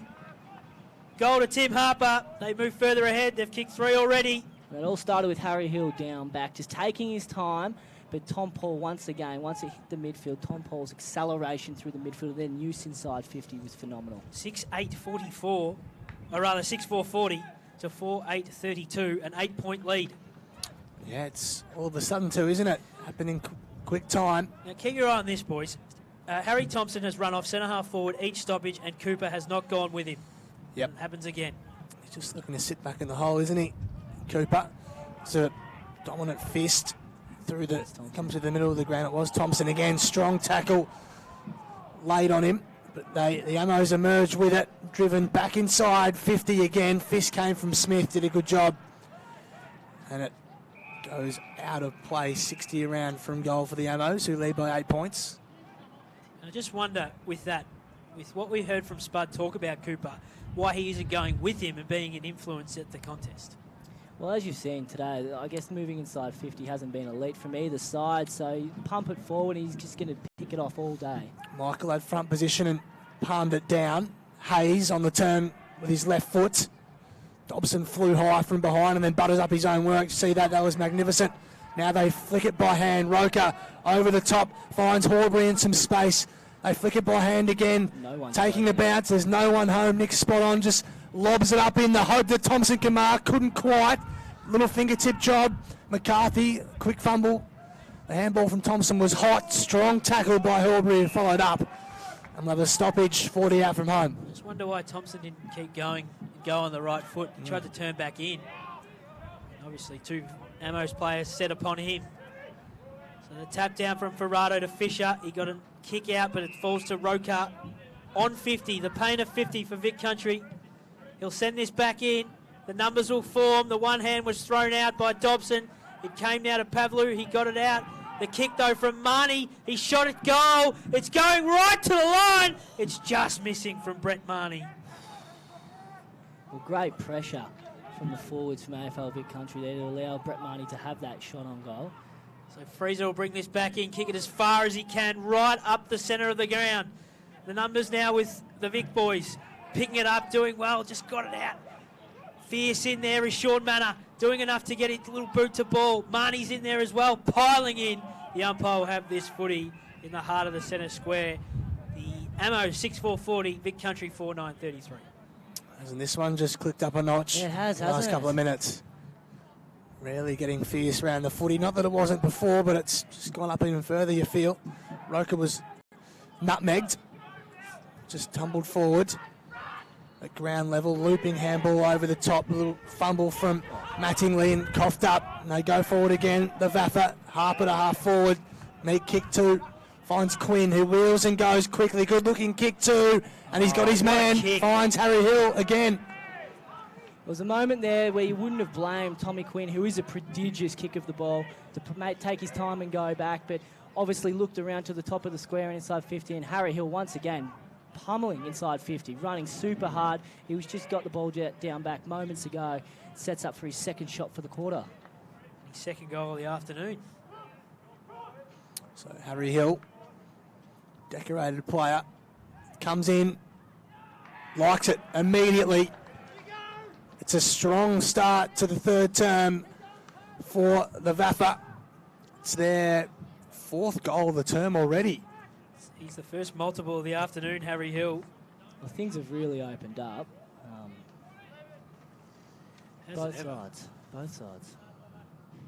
So, but from a Amo's perspective, obviously Harry Hills and Tom Paul are two that have really lifted. Both very similar players and the hard-running players that we spoke about pre-game that are going to go all day. Fisher explodes away from the centre stoppage. Inside 50, Josh Green is on the runway. It's a great fist from behind down there.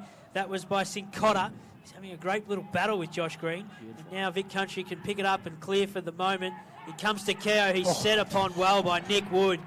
The man from St Kevin's, the man for all seasons, Nick Wood. He's Nick's tip every year to win the Amos version of the Brownlow. Do you think even in the years he's not playing, Nick tips him. You think I like the way he goes about it? Just a touch. Mosley tried to come through. The kick went high up and under. It does fall now to McKenna on the wing side of the ground. The kick to Baird. He comes across to Horbury. They link up now by hand through Roker. His little ball to Thompson, who's inside 50. Now he wants to go quickly. He does. And he just finds his man. The umpire's paid it. Yes. Had to be. Yeah. And it's Sean Manor, the man he found from Lavington. Man, I asked at half-time to give me a little bit more, Sean. And right now, he'll go back. This will keep him in touch. They trail by 13. Well, clever work from Marcus Thompson, just to take his time and not blast away when he had every opportunity to do just that. Thought he was going to turn and go too, Nico, but you're right. He did just lower his eyes and look for a teammate in unselfish fashion. And now Sean Manor steadying himself. Bit of time with Richmond in the VFL this year. In he comes, Sean Manor. The kick is terrible off the boot. It's out of bounds on the full. From directly in front, he kicked it out on the full. The far pocket, the margin 13 points in favour of the Amos. It's difficult to do that. Miss it by that far. Probably outdone Pavlu for worst kick on goal so far today, boys. Yeah, Pavlu's left foot wasn't great, but you're right, that's right up there. So the ball to half forward, strong fist came from behind and out of play, about 55 around from goal for Country. It's the version of a shank, if you've ever seen one. Genuine. Well, he just tried to get the 9-iron out and chip it through the goals there, didn't he, when really probably should have brought the 3-wood and belted it, but, you know. Didn't look overly confident in his run-up either, did he? Bit proppy in the lead-up. Just bundled forward, but Kanakis is on the scene for the Amos, but not his best kick. Intercepting it was Marnie. Couldn't quite be clean. Lays a tackle. Rip-on was brought to grounds. Have a ball up just outside 50 for Country. Thoughts on Billy trying to go across the ground, Nico, in that part of the ground? Yeah, dangerous. Dangerous. Fortune favours the brave. Unfortunately, it didn't come off for him on that occasion. It now came out the back. Baird's in there, the captain of Vic Country. He's set upon by Pavlu. Not going anywhere. Now, Adam Baird, who is the captain, 4 flags with Golden Square, and we mentioned earlier, won the best and fairest in an absolute canter last year. And he's been playing rep footy since 2009. So he knows what these days are like. And he probably knows, even though he's had a lot of them, that they're few and far between. You've got to take every one of them. And right now, the Amos are doing just that. Pavlu lowers the eyes. All on his lonesome down there is Critchley for his second of the afternoon. He bombs it through. But how did he find so much room by himself? Sam Critchley kicks the goal. They have exploded this quarter, the Amos, and kicked 5. 5 goals won to 1 behind this term. They are 8-4-52 to 4-9-33. The margin is 19 points. They've certainly come out with a bit of a harder edge at the start of this third quarter, and Joshy said it before, they've gone up a notch probably from what we saw in the first and second. So both teams cracking in, but at the moment the Ammo's just using it that little bit better. Certainly are, Joshy, at 19 points. It's not beyond Vic Country. We saw them in a quick flurry, three quick ones. Right now they've got it all to do in front of them. And it's all starting out of the middle. They are dominating out of the middle of the park, the Ammos, and Green, nearly a clean pair of hands against St Cotter, who just did enough. Horbury brought to ground. The ball up again in a dangerous position. There's just no resistance out of the middle at the moment. I noticed now it's Ben Daru standing at centre-half forward, coming in off the line, and again, Cooper not going with him. Tossed up. Ball at ground level. Michael, strong tackle. Brings his man straight to the ground with another ball up. And I understand what you're saying about Cooper being the kick behind, but it's not working for them right now. Well, obviously he's got instructions to do what he's doing at the moment. As soon as Spud and his coaching staff change things, that's what we're likely to see. Mattingly's kick was smothered, just bundled forward by Pavlu. Green, little soccer. In danger against Josh Green, going the way of Alex St Cotter, who goes very short. Risky kick too. The mark wasn't paid either, but Ryan did a decent enough job. Geez, Tudor waited for it, but did enough and then leaves the ball behind. So they're just putting pressure on themselves at the moment. Vic Country, Smith, they're just mucking around with it at the moment. Horbury goes by hand. They're flicking it around still. They're trying this game by hand. It's being brought undone at the moment by the Ammos, who apply enough pressure and it'll be ball up, 70 out. It's a good point you make, Joshy. They are trying to do the handball, but I reckon they're working better when they're kicking it. Vic Country boys by hand, just maybe the perceived pressure, and now the margin is against them as Gabe Hamilton explodes away from this stoppage. He kept it low as he went inside 50. Kanakis was clean. He shot it to Wood. He got it back to Hill. The handball went over the top to no one in particular. Quinn in space, but it was flicked away. And now it's O'Shea and McKenna going at it. It fell back to Green. Went to Harper. Got it to Harry Thompson. Now he stands and delivers the Trinity Ruckman. But it's a minor score, one behind. Just want to go back to what Paddy McKenna did there. He was 2-1. He was outmatched, and he just flicked it over the top and saved a certain goal. Absolutely. It was a massive win by McKenna. Brought back in by Horbury. Right onto the pump here, Vic Country. Brought to this near side. That's a strong and we mark. speak of McKenna. Nice pair of hands. Pat McKenna squares it up. Nice kick too. Finds Manna, who then swings it over to the outer side and to Cooper, who dropped the mark. He has Tudor inboard if he wants. Goes shorter than that, but it's a risky kick to Smith, who made it look a lot better than what it really was in the end. Short ball over the top. Now to Keogh at half back.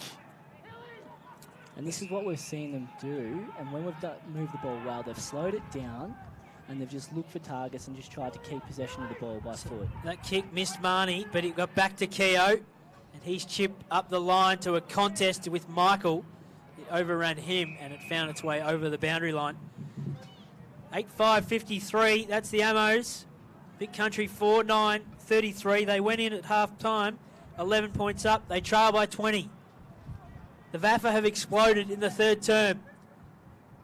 Daru tried to get it away from that stoppage. Umpire said none doing. Oh, free kick. So it's going to be Vic Country with the ball through Cam Tudor. Got to use this well. He kept it low. He's chipped. Coming out to meet it, McCarthy, a strong mark in front of Cam O'Shea. Now on the paint of 50. Can he kick this, Josh? Or will he look for options? Nah, it's right on his limit, this. He'll look to set it up. He kept it low. He didn't really hit it all that well. It's a worm burner. Freezer came out to meet it. Got the handball to Wood. Freezer met heavily off the ball. He's down at the moment. Freezer, keep an eye on him, Nick. Pavlu runs through the centre of Icon Park. Now towards Critchley, who flies. He kept it down. He couldn't quite take the mark. He's got to go to work at ground level. Tapped it back into the path, but Vic Country can clear. Although it's a fumble at the moment, it came back out the side. They can clear through this kick, and it's with Cam McCarthy, Lincoln McCarthy. Cam McCarthy. I'll get it right eventually. Clever kick from Tudor it was to McCarthy, who found Horbury. Surnames only. Swung it wide, kicking board. Their foot skills letting them down at the moment. Country, they're under a lot of perceived pressure. and actual pressure at the moment. Freezer did well on the back line, and now the ball with Daru at half forward, who was encroached by two. Horbury was one of them, goes back by hand. They go through the middle again. Finds the hands of James Hayes at true centre-half back for Country. Left foot balls need enough. Found Manor, who chips over the top. They've got runners on this outer side. If they can get it to them, they've got Keogh in the middle, and they've also trying to pick up who that is in there. That guy's swooping through. Just coughed up at the vital time again by Country and Freezer. And found Lappin, who clears from the back pocket. So his kick goes out to the wing. Nick Wood's in a foot race with Wiley, who was on the ground doing well to get it up to Horbury. Horbury showed a little bit of candy to Nick Wood. You don't do that, son. But he did a bit of candy too. Oh boy. It was in Kodak moment stuff. Freeze control. Inside 50 this kick will go. It was low and flat. It didn't hit anyone. And Sam Michael's going to see this over the line. Now Nick Wood showed some candy. Jeez, you could sell ice to the Eskimo, boys. That was as much candy as you're likely to see. The ball going to be thrown back in. Vic Country in attack. They need the next goal to stay in touch. They trail by 20 midway through the third term. Daru missed it. Michael came back to him. The handball. Tom Paul trying to get away from Cole. Not happening at the moment. They're burrowing in. The kick came out from Lappin. Was high up and under. Sitting under it is Thompson and Horbury. It fell to the back. Harper. He's being tackled by three Vic Country boys, including Mattingly. It came back to Horbury. He shot it back to Mattingly. Tried to get away from Harper. He couldn't. The kick, though, low inside 50, taken right on the paint of 50. They're going to turn and go. And now it sits with James Hayes. He co-captained Euroa for a little period. Might have even co-coached them as a player. Not a massive goal kicker, just the 12 from his 12 games this year. So James Hayes from right on 50. He sends it right to the tip of the goal square. In fact, it's gone all the way. It carried. Let's make it 13 from 13. What a kick from James Hayes. And that keeps him in touch. That was just phenomenal. He kept it low too, obviously kicking into the breeze there. He's kept it low to get a little bit more distance, not get held up in that breeze, and brought him to within a couple of goals now. 8-5-53, the Ammos. 5-9-39. Vic Country. They've had more scoring shots. They trail by 14 points, Joshy. Much needed goal too. Just arresting a bit of that momentum, if I can spit that out, Nick. We've all had those moments. Back in the middle. Michael jumped early. A couple of Country boys got in each other's way. So another clearance for the Ammos. Deep inside 50, nearly a really strong mark reeled in, but they emerge with it again, Country. Now Marcus Thompson got it from Horbury, goes by hand. Horbury kept running right in the middle of Icon Park. He tried to sell some more candy. He likes his work, I reckon. Ball inside 50, but coughed up. That freezer down there it is. Swings immediately onto his left foot. Good looking kick too to the outer side and finds Sam Crocker. So Crocker brings it back inboard to Nick Wood. They're definitely taking more dare and flash, the Ammos at the moment. The ball's on the far side of the ground with Nick Pavlu, who started the game in a blaze of glory. Just couldn't quite hit the scoreboard, Nico. Had a lot of shots at goal, but he's been good today. He kicks it inside 50. This one's going to go too long as well. It's out of bounds on the full. Nick Pavlu brought his own Sharon in the opening term to Icon Park, Nick.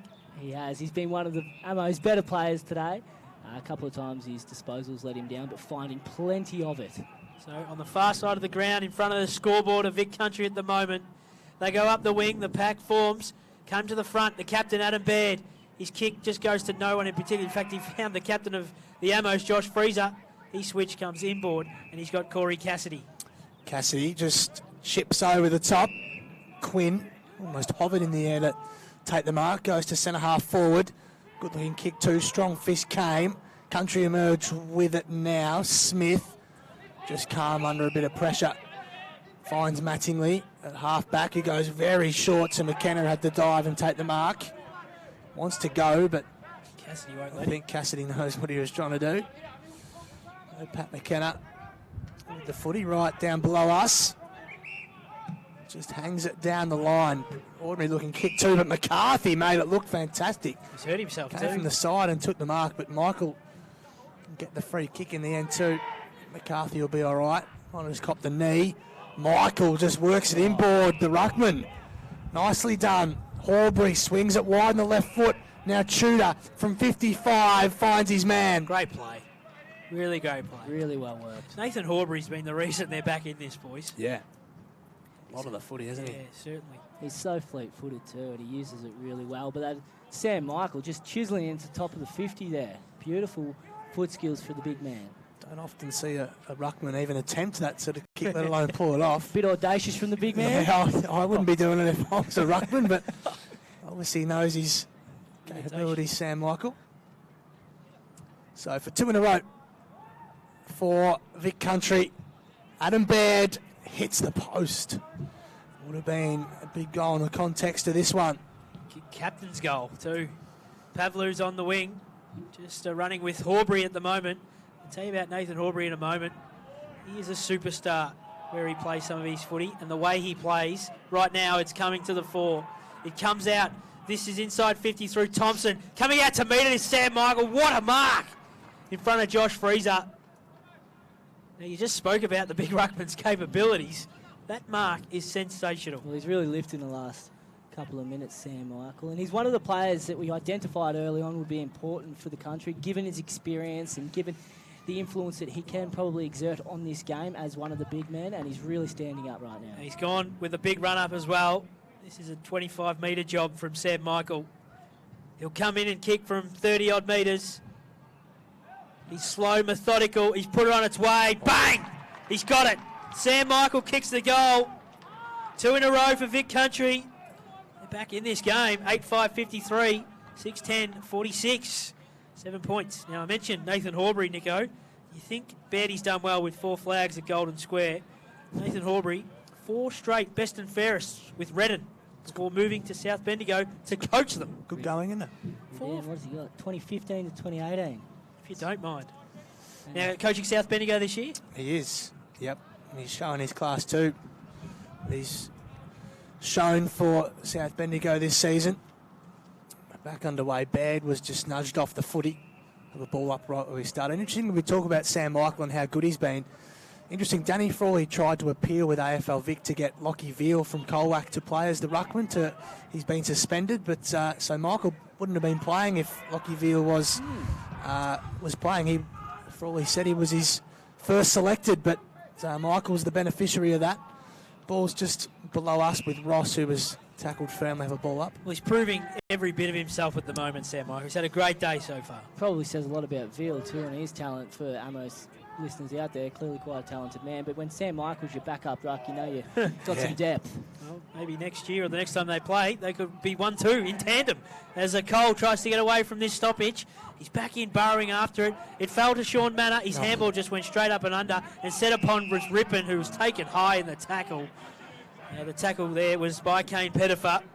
Wanted to wrap Marshall Rippon up as soon as he got the Sharon. Eyes lit up.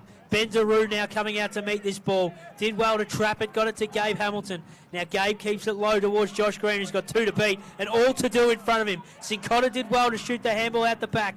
Cooper can take the clear and kick to the wing, although it's intercepted by Connor Lappin, and he's going to send it back from where it came. And Josh Green again has got 2 to beat. And again, Sincotta wins it out, shot the handball back to Smith. The umpire said free kick advantage, and it's now with Adam Baird, the captain, who goes inside, lowers the eyes. The mark taken out there by, is that Rock? Out of bounds on the full in front of Bosley. Yep. Just got out of play. Sincotta's been good.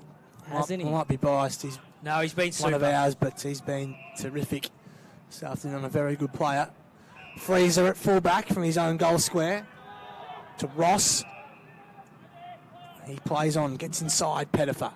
Kicks right towards us and finds Rippon. Marshall Rippon goes inboard to O'Shea, who hasn't been as busy as he was in the opening couple of quarters. He's vital for the Amos. Goes back to go forward here and use Crocker, who swings it wide, just has enough on it to beat Bosley. They work it round the outer side now. The Amos, the ball with, is that Rippon again? No, it wasn't, sorry. It was Kanakis, excuse me. They work it back inside Freezer. He's worked up to the middle of the ground and goes back to O'Shea. They're using the footy intelligently here. The Amos. O'Shea now drives it, pulls the trigger, goes deep inside 50, but Lockie Smith again the thorn in the side for the Ammos. He swings across the front, unmanned. A Lockie real- Smith. A real methodical build-up from the Ammos there. First just real time we've seesawing. seen them hold possession like that. Go across, back, rather than just go forward, which worked for them the opening 10 minutes of this quarter. Rippon intercepted the handball. It came now to Cassidy, got it out the back to Hill.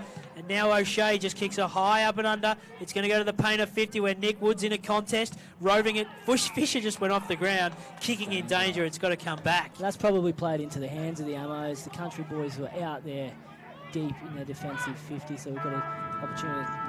Well, three-quarter time, Brad Ryan was going to take the free kick, but what a quarter of footy. If you're a fan of the Ammos, they kicked 5 goals to take the lead, 8-5, 53 to AFL Vic Country, who kicked 2 goals to 6-10, 46. And as we turn for home, it is a 7-point.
Do that, and I've just noticed that Sam Critchley's gone back and he'll be playing on Sam Dobson. So that's the matchup for mine that you want to watch in the forward 50 for the country. We'll keep an eye on it. I'm going to nominate Gabe Hamilton as my man for AFL, VAFA, that is.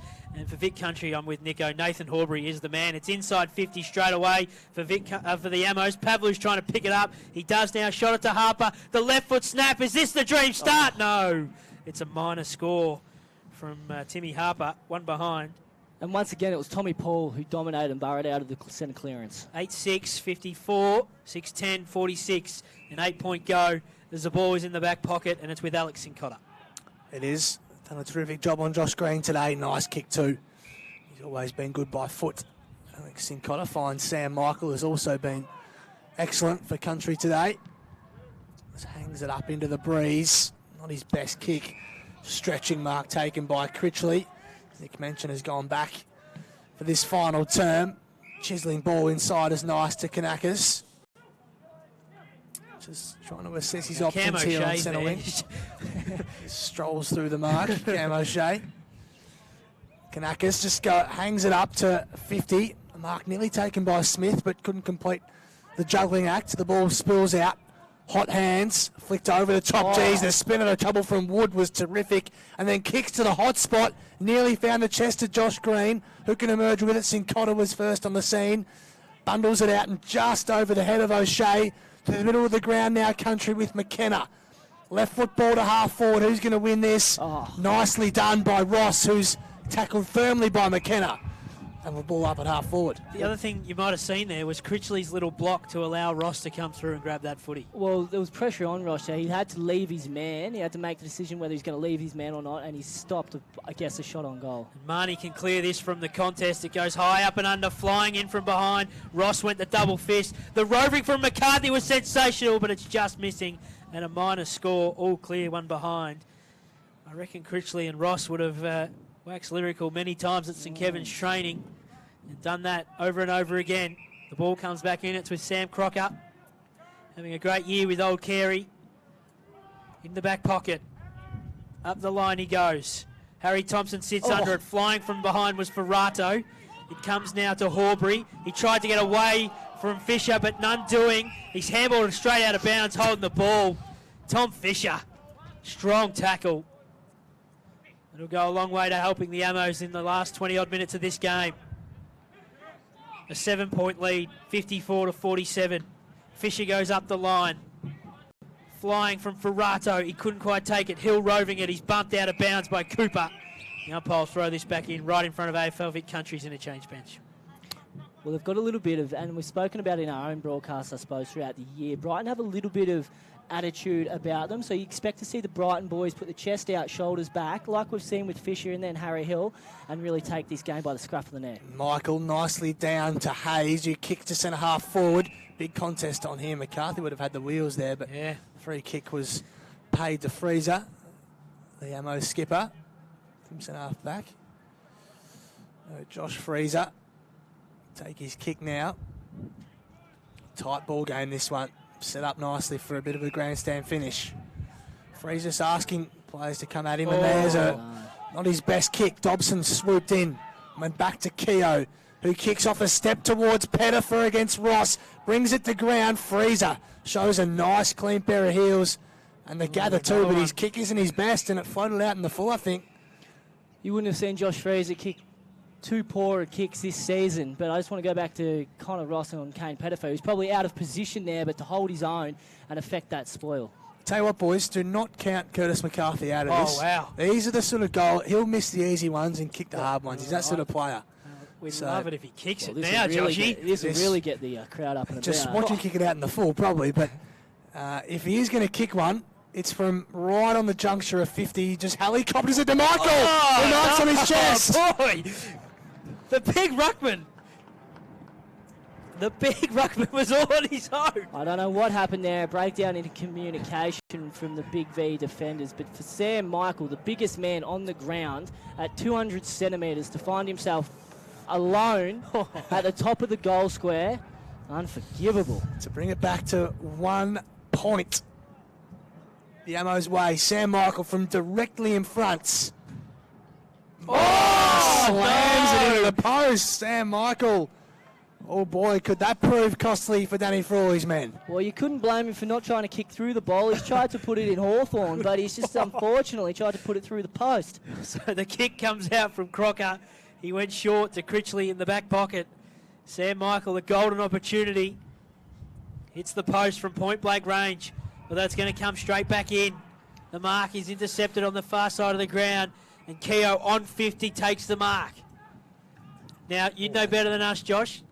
Can he go the journey? Well, just judging by his body language, he likes his chances straight away. He turned the back. He's going to have to kick it all of 50 and then some. Zach Keogh. Matches Cam O'Shea's for the Tats. In he comes. He gives it everything he's got. It's right to the line. The pack forms. Again, Michael flew in from the side. The Ammos can rove it. The kick comes towards Baird. He's going to be set upon by Harper as soon as he gets it. He is. The umpire will come in, have this ball.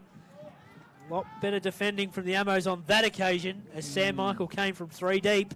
Well, they learnt their lesson from the last time it went inside 50. Here he is, Michael and Ferrato. It came out to Keogh. Closer range. He's going to have a quick snap, although it just went up and under. Numbers under it. Oh, he's going to pay the mark there to Critchley. Didn't think that went 15 metres, but away go the Vics. The Ammos, that is. Both of them are the Vics, aren't they? One's the city, one's the country. It's out of bounds in front of the Ammos bench. They lead by 6 points. They do, just a straight kick in it. Geez, that Sam Michael miss. It's just hard not to think that could be a decisive moment in this game. Brought in. Michael tries to work his way to the front, but couldn't quite. Keogh burrowing in. It was nicely done by Paul. And then got it to Hamilton, and the squaring kick from Rippon. Has to be careful with that. Coughed it up. Geez, working his way out of trouble was Hayes. Beautifully done, Hayes. Drives it deep and through for a behind. Well, he missed Pettifer running all straight to him on his lonesome. That carried all of 55 metres from Hay there. It's a wonderful kick from James Hayes. They are edging closer, one behind at a time. And Marshall Rippon will be breathing a sigh of relief after that turnover at the square, at the top of the square.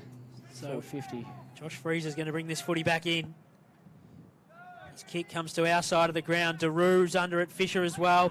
Roving it, Mattingly. Shot the handball back to Keogh. He's set upon by Hill. Michael again below his knees. Sensational stuff. Inside 50 go Vic Country. The kick falls to Pettifer with a quick snap from the boundary. Oh, cutting across Nick Wood. Rather Connor Lappin did it well. And the goes out of bounds. It is 8:6:54 to 6:13:49. All the pressure at the moment coming from AFL Vic Country, really on top and getting their hands on the ball. Well, last night you might have seen Collingwood have 17 or 18 inside 50s to the Eagles 2. It was just keeping it inside their attacking end of the ground that overcame the Eagles. Repeat entries, we've seen it at the top level. It's the reason clubs have won grand finals. Thrown back in. Numbers with Vic Country.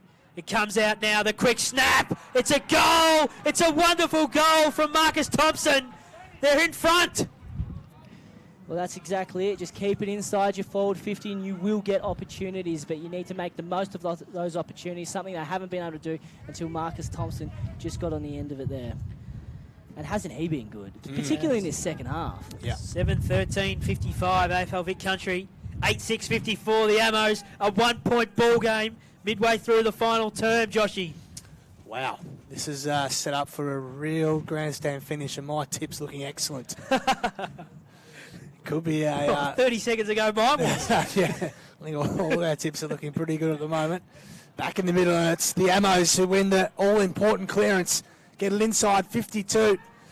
One down at ground level. Kanakis first on the scene. He was brought down by 2. No call by the umpire. It was interesting. Should have been holding the footy. Smith clears on his left foot. It's all Ammos though. Hamilton takes the mark. Kicks off a step. It's a nice kick too. Hill's got some space to work with here. Kicks from just outside the paint. Shooter! Tries the big screamer in his own last line of defence. Interesting, but I like the bravery. The ball doesn't spill. It does spill out. Darrow goes by hand. The quick left foot snap by Cassidy is a goal. Amazing. How was the hang from Tudor? Jeremy Howe style. Well, he almost could look back on it and think, maybe what if I did end up punching it. But fantastic. Below his knees, Ben Daru to get their hands out. And Corey Cassidy, who's been part of the Big V side for the last 3 years now, the last 3 campaigns, an important part of that side, pops up for his first goal of the day. Amazing. 9:6:60 the Ammos. 7:13:55. 15 scoring shots to 20 in favour of Vic Country. Ringing the changes down there is Spud Frawley. He's trying to get his captain back on. Harry Thompson in the ruck. Tapped it down. Tom Paul like a bull getting through, but he's been held up. And Cole got rid of it, didn't he? I think the umpire was blindsided, though. I thought he maybe just threw it out. You can't guess, though, Joey. Nick Roker. You can't guess. No, if in doubt, just go unwhistled. Inside 50 go Vic Country. Coming through is Ross. He got the handball, did it well. It comes now. That's through Harry Thompson. It came out to Josh Green. A steady head required. Got it to Tom Paul. Got it to O'Shea. The string of handballs. Inside 50. Here's Kanakis. Can he make a name for himself? On one hand, he can. Billy Boy. What a mark. Fantastic use of his body from Billy Kanakis. He was outmatched for size, for strength, but just used his body beautifully and pulled it down with the one hand. Now, Billy has, by his own admission, you would think, said to himself, boys, first 3 quarters, I have not had the best game today. I have not had the best day, but he has the opportunity to make up for it right now with the shot on goal. He's won a couple of flags with St Kevin's. He won the goal kicking last year. He was part of the side that went to Adelaide. Yep. He's well credentialed. He spent a bit of time at Footscray as well this year. Now he's on the runway to extend the margin for the Vics. Big Billy, stand and deliver. It's no good. Oh, boy. It's out of bounds on the full. Just in his kicking action there, you see he just leaned back on it, and that's the reason he's just put it right across the face. Big build-up. Sausage, no sizzle. So Aubrey comes out of defence. Short ball to Sincotta, had a man right in his hammer. Kick had to be neat. It was to Roker, who's been a bit of an unsung hero, I think, for countries, but got a lot of the footy today. Knee kick 2 finds Baird, who turns and goes quickly to Pettifer. Oh, wow. Beautiful kick onto the chest. In front of Ross. Strong mark.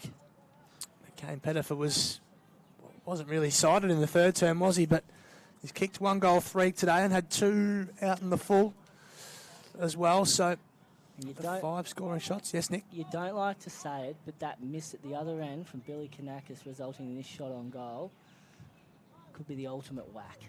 These sort of games are decided on moments like that, aren't they? Pettifer from right on the paint through the middle. Kane Pettifer. retakes the lead for Vic Country by just a solitary point. Goal for goal. 8-13, 61, 9-6, 60. The old 7-point play, Nico.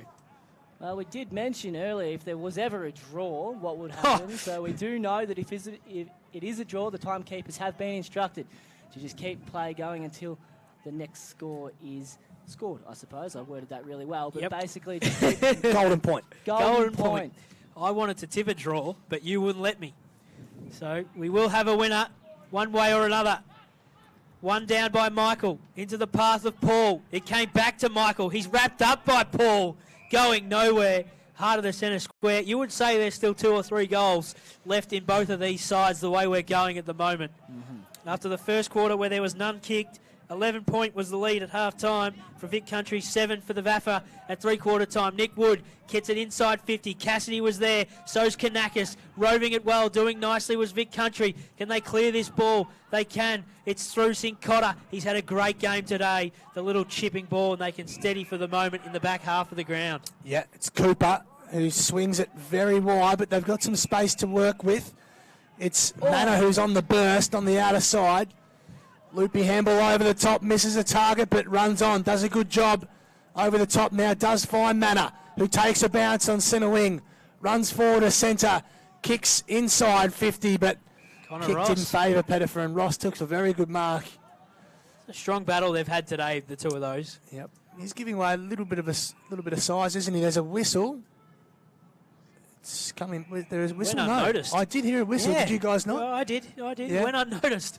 So O'Shea goes short over the top and finds Green. Josh Green, I'd love the two of you to decide who has won that battle between Pettifer and Ross. I know Kane's had 5-6 shots at goal, but Connor's done really well. A few contested marks. The ball now falls into the hands of LaGrice, who just goes, stops and props. He shot the handball to Paul, who gave the Dustin Martin, don't argue. His kick went 5 or 6 metres forward along the ground. Now he's back, burrowing back in. Harry Thompson's there, wrapping up Michael. Cries a ball. Umpire says, no, I'll have this footy. It's a big rain cloud, just comes over the top. Oh, imagine if that just unloaded on us. Liven things up. Who would that favour with a 1-point ball game? Jeez. Thompson doing the ruck work. It comes now to the Vicks. It's with Kanakis. The quick snap from Billy. It's a behind. They're level. Scores a level, Nico. Jeez, it is on. And Billy, he just seems to be teetering on the edge of breaking out here, Joey. He's missed opportunities, but you know that he's a big game, big-time player. No barracking whatsoever coming from Mr. Armistead.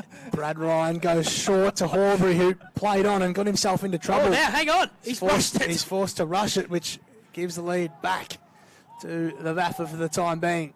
Now he plays on again in the safety of his own goal square this time. Kicks to McCarthy through his hands. Thompson, nice roving. Keogh, Thompson goes again. Really well, shovels a handball out. Hot handball for Dobson, who's collected by a couple. We'll have a ball up just forward of centre wing for the Ammos. And those two have quite often been found themselves at the same contest today, lapping running with Dobson for a lot of today, so that's been a great contest to watch. He's done a very good job second half, lapping. Ferrado back on the ground, straight into the path of Wood. Tom Paul went off the ground. He has been huge in the second half. Here is Billy seeing it over the line alongside Alex St Cotter, who I think may have made the move to stand Billy now. Maybe Billy, the one who's most dangerous. Josh Green playing a bit higher up the ground. In fact, Josh Green is at the back of this stoppage. Gabe Hamilton standing Roker. In we go. The tap, it falls towards them. It went through both of them. Cole got a little kick away over the head, but coming back to retreat it, doing it nicely.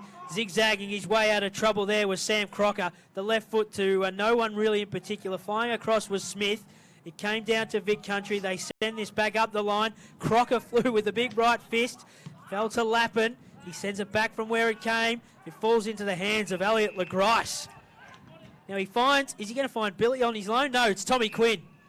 Now, Nico, a couple of weeks ago, we called a game with Tommy Quinn, who kicked a goal from this exact spot. Different circumstances. Very much so. Not the pressure, but we have spoken. He is a prodigious kick of the ball. I just fear that the wind or the slight breeze that is still out there is not favouring this side. He's backing in himself, the number 5 in the big V, Tom Quinn. where the 50 meets the arc. The kick's on its way. It's set up to the goal square. They fly. Roaming, it's Tom Paul. It's a minor score. Another behind. They edge further ahead with minors. And hasn't Tom Paul's performance in his second half single-handedly kept the Ammos in it? So it's 9-9-63 to 8-13-61. Has been terrific, Paul, in all areas of the game. Driven out by Horbury. Dobson got great hands. Should be paid a free kick or a mark. Yeah, no, it is. Take your pick. Sam Dobson looks towards us and goes and hits Bosley on the chest. Nice kick. Hasn't seen much of him, Bosley. No, he's kicked 40 goals in the GFL this year to top the tables, but quiet day for him so far this afternoon. Horbury down the line, just had enough on it to Michael, who's been terrific. Goes by hand to Cole. They've got to be careful here. Dobson caught with it. Should have been holding the footy, but look at the numbers stream forward for the Ammos. They're going forward now, inside 50. Big footy this. Well worked. First on the scene is Brad Ryan, who does a good job. Chips over the top, not his best. Does it fall for Josh Green? He's nearly pushed in the back, got his handball clear. Rippon was tackled well.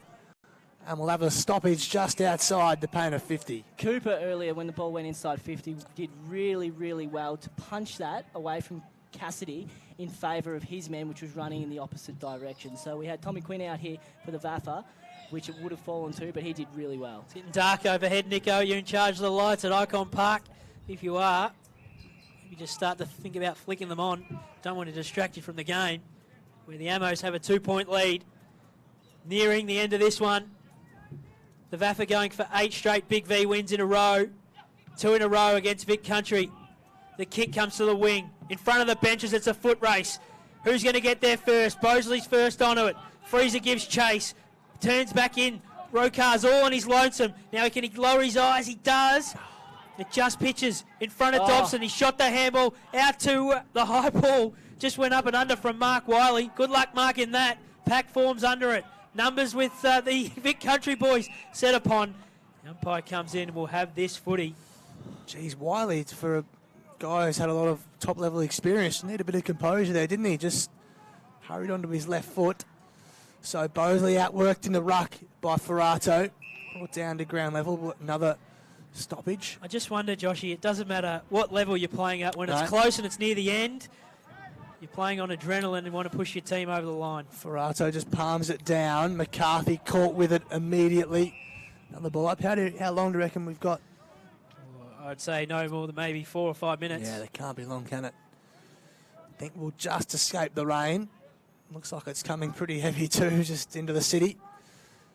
Again, Ferrato down, but to no great advantage. Another stoppage. See if he can get out of there. We'll see how we go. It's just tightened up around the what a ball. tap. Great tap. That was Harry Thompson, one of the up-and-coming star ruckmen of our competition. Tom Paul comes flying through. In fact, it was Corey Cassidy. Roaming it well was Thompson, following up his good work. The kick goes high. LeGrice is there. Great. Take a strong mark, though, for AFL Vic Country. Picking himself up is Cam Tudor. He's had a great day, Cam. And definitely has a license to fly, as we saw about 10 minutes ago. Down the line, pack forms. It's going to fall in favour of the Ammos. The ball with Crocker. He's had a great 10 minutes. He kicks towards LeGrice, and there he is again. Flying in from the side is Tudor, taking the mark. He turns and goes to Keogh. There are loose players everywhere. Keogh wants to go and switch the play, so he goes into the heart of the centre square. The ball there is with Alex St. Cotter. He's another one who's had a great day. Low his eyes, he finds Roker. Marks in front of Billy Kanakis. So what can Roker do? He goes for Horbury. Chipping ball, the slow build-up. It now comes down. Brad Ryan sends it inside 50. Connor Ross is there, giving chase. The kick off the ground from Marshall Rippon to the far side of the ground. It's a foot race. First to get there, but fumbling it. It falls for Vic Country. They send it inside 50. Coming out to meet it is Cassidy. He taps it. Keogh roving this. He's set upon by Gabe Hamilton. It's going to fall to Ross. He's handballed to no one in particular. Now it's given chase was Fisher. He's wrapped up. O'Shea gets boot to ball. Sends it up the wing. It's intercepted by Vic Country, and they'll send it back inside. Yeah, they're just pressuring here, the Ammos. Horbury again, the quarterback. He finds Bosley on the chest. Oh. Wow, he's had a quiet day, as you mentioned, but this is a time. Doesn't matter. Goes out the window now, doesn't it, Nick? That is as good a kick as a forward you could ever want. It's absolutely popped up straight out in front of him and allowed him to jump at it at full stretch. And as you said, Bosley, he's had a quiet day, 40 goals in 11 games this season at Clubland, so he knows how to kick them and he is in form, and I suppose this would not be beyond him, Joshy. No, absolutely not, and he is one of the great celebrators too, Andrew Bosley, so wow. if he slots this in the big V, watch out. The very measured run-up, Andrew Bosley hangs it up in the breeze, it's come back, he's kicked it, Country are in front. What a goal. That is just performing under pressure. Andrew Bosley, unsighted throughout the first 3 quarters and has come alive in this fourth when the game is there to be won. That is as good a set shot as you are likely to see. Can the VAFA respond? That is a big goal. That is a big moment. There can't be much longer to go. Well, it takes a bit of the wind out of your sails when you've probably had 1 or 2 opportunities moving forward, and then just the Country defenders have been under a heap of pressure in the last few minutes and just performed admirably. 9-13 to 9-9. Tom Paul trying to get it out of the centre. He can't. Numbers all around this stoppage. It comes back to Paul. He put boot to Paul. Somehow he got it forward 30 metres to the half-forward flank. Numbers are there for Vic Country. They pile on top. Bendaroo with a quick snap forward, just in hope really to nothing in particular. Harry Hill and Horbury see it over the line. There can't be much longer to go now. It's getting dark too, isn't it? It really Certainly is. The range feels like it's about to team down too. It's got that feeling about it. So we're 60 around from goal for the Ammos. I think the rain might be here. Tossed in, right in the paint of 50. Falls to ground level. Keogh's got to be quick. Spills out. Horbury tumbles it. McCarthy has 2 to beat. Takes the juggling mark. It was a high And flyer. he plays on quickly. Interesting option. It goes through the hands. Can they have the numbers here, Country? They do. Hayes turns and goes quickly. Here comes Pettifer. Takes the one. Hanger on his knees. Extraordinary from Kane Pettifer. What a mark by Kane. Well, he was just sitting under that, felt the man, felt Connor Ross, made the contact early, so he knew where he was, and as you said, he's fallen to his knees, held him off, and just the one juke, as strong as you like. Can he kick it, though? Can he kick it and put it beyond doubt for the Country? This would ice it, you would think. Kane Pettifer from right on 50. It's to the teeth of goal, and it's thumped through for a behind, and the Ammos will fight again. 5-point ball game. It's going to come straight back in, straight up the ground, you'd think, from Rippon. He took on and tried to run away with it. Now he's in trouble. He got the handball off, though. It came to Sam Crocker, who's just got to get boot to ball. He does. The tumbling kick falls into the arms of Harper. Tim Harper's got to turn and go. They're rushing him. He kicks to the dangerous spot, the most dangerous spot on the ground. Cam O'Shea's got 5 Vic Country boys around him. That? It comes to Hayes. James Hayes, stand and deliver. No! That might be the one that wins it. James Hayes. What a goal. Well, I just don't know what Tim Harper was thinking in that instance, to go to a 1-on-3, 1-on-4 contest at the top of the 50 for the Country, who are brimming with confidence at the moment. It was the pressure kick. Unfortunately for the Ammos, it didn't come off, but for the Country, what a last 2 minutes. We've said it all day. They're just putting goals on in succession, aren't they? And that's what they've done today. 3 in a row, isn't it? 10-14, 74 to 9-9, 63. That might be the final nail in the coffin, Joshy. Yeah, wow, what a finish. We thought it might be a grandstand finish, and we've got it. It's just a matter of which way it was going to go, and it looks like AFL Vic Country are going to emerge with this one. They've got to win this clearance if they are any chance, the Ammos, of pinching this one. Ferrato was up early. Michael, his direct opponent, now emerges with it and then pumps it inside 50. Foot races on. Pettifer, look at the gather. Can he spin inside Ross? He does. Can he get his handball clear now? Couldn't quite. Tumbled out of trouble just inside the boundary, and it will be thrown in as Pettifer clutches his face. Side 50. Rain is starting to tumble down now. Yeah, he just looks like he's caught one in the eye, perhaps. So this one's going to be thrown back in. There can't be much longer to go now. The rain has just set in for the afternoon. Marnie gets the kick away. Josh Freezer's down there, still fighting valiantly as ever. Takes this ball and shoots the handball out to the far side of the ground. The handball from the Grice went up to Daru. Daru gets it up to Josh Green. His handball, in fact, the ball just runs away from Josh Green, and now he's tapping it in front of Billy Kanakis, who misses this one altogether. Off the ground it goes. It's incredibly dark out there now. Rippon sends it forward 10 metres. Josh Green picks it up. He's set upon by Smith. It's going nowhere. The umpire will have this ball. And it is pelting it's teeming. down. It is pelting down. Just makes the Ammo's task all that tougher. We've been lucky with the weather all day, but it's coming down hard now. Just tumbled for the bit of Gaelic football sort of action. And then does it fall down fortuitously for them? It does, but it was Hill, I think, who just couldn't be clean. It's hard to be with this sort of rain pumping down. Tudor, we'll see it over and we'll have it thrown in. You can't imagine with this weather, the Ammos are going to make up 11 points in the next minute or so. Yep. Country can just clog it up. You see Bosley making his way in there. Every single player just clogging this one up. Tossed in. It's in a good spot for the Ammos if they are going to kick one. Falls to ground level. Plenty of numbers around this one. Good luck deciphering who it is. Falls out. Tackled hard was McKenna. Just not being able to be clean there was Wood. And we'll have another ball up just about directly in front for the Ammos. Every player around this stoppage. 11 points is Vic Country's lead. Nearing the final siren. Lappin tried to come through with one hand. It falls to Tom Paul. He's been a bull today for the Ammos.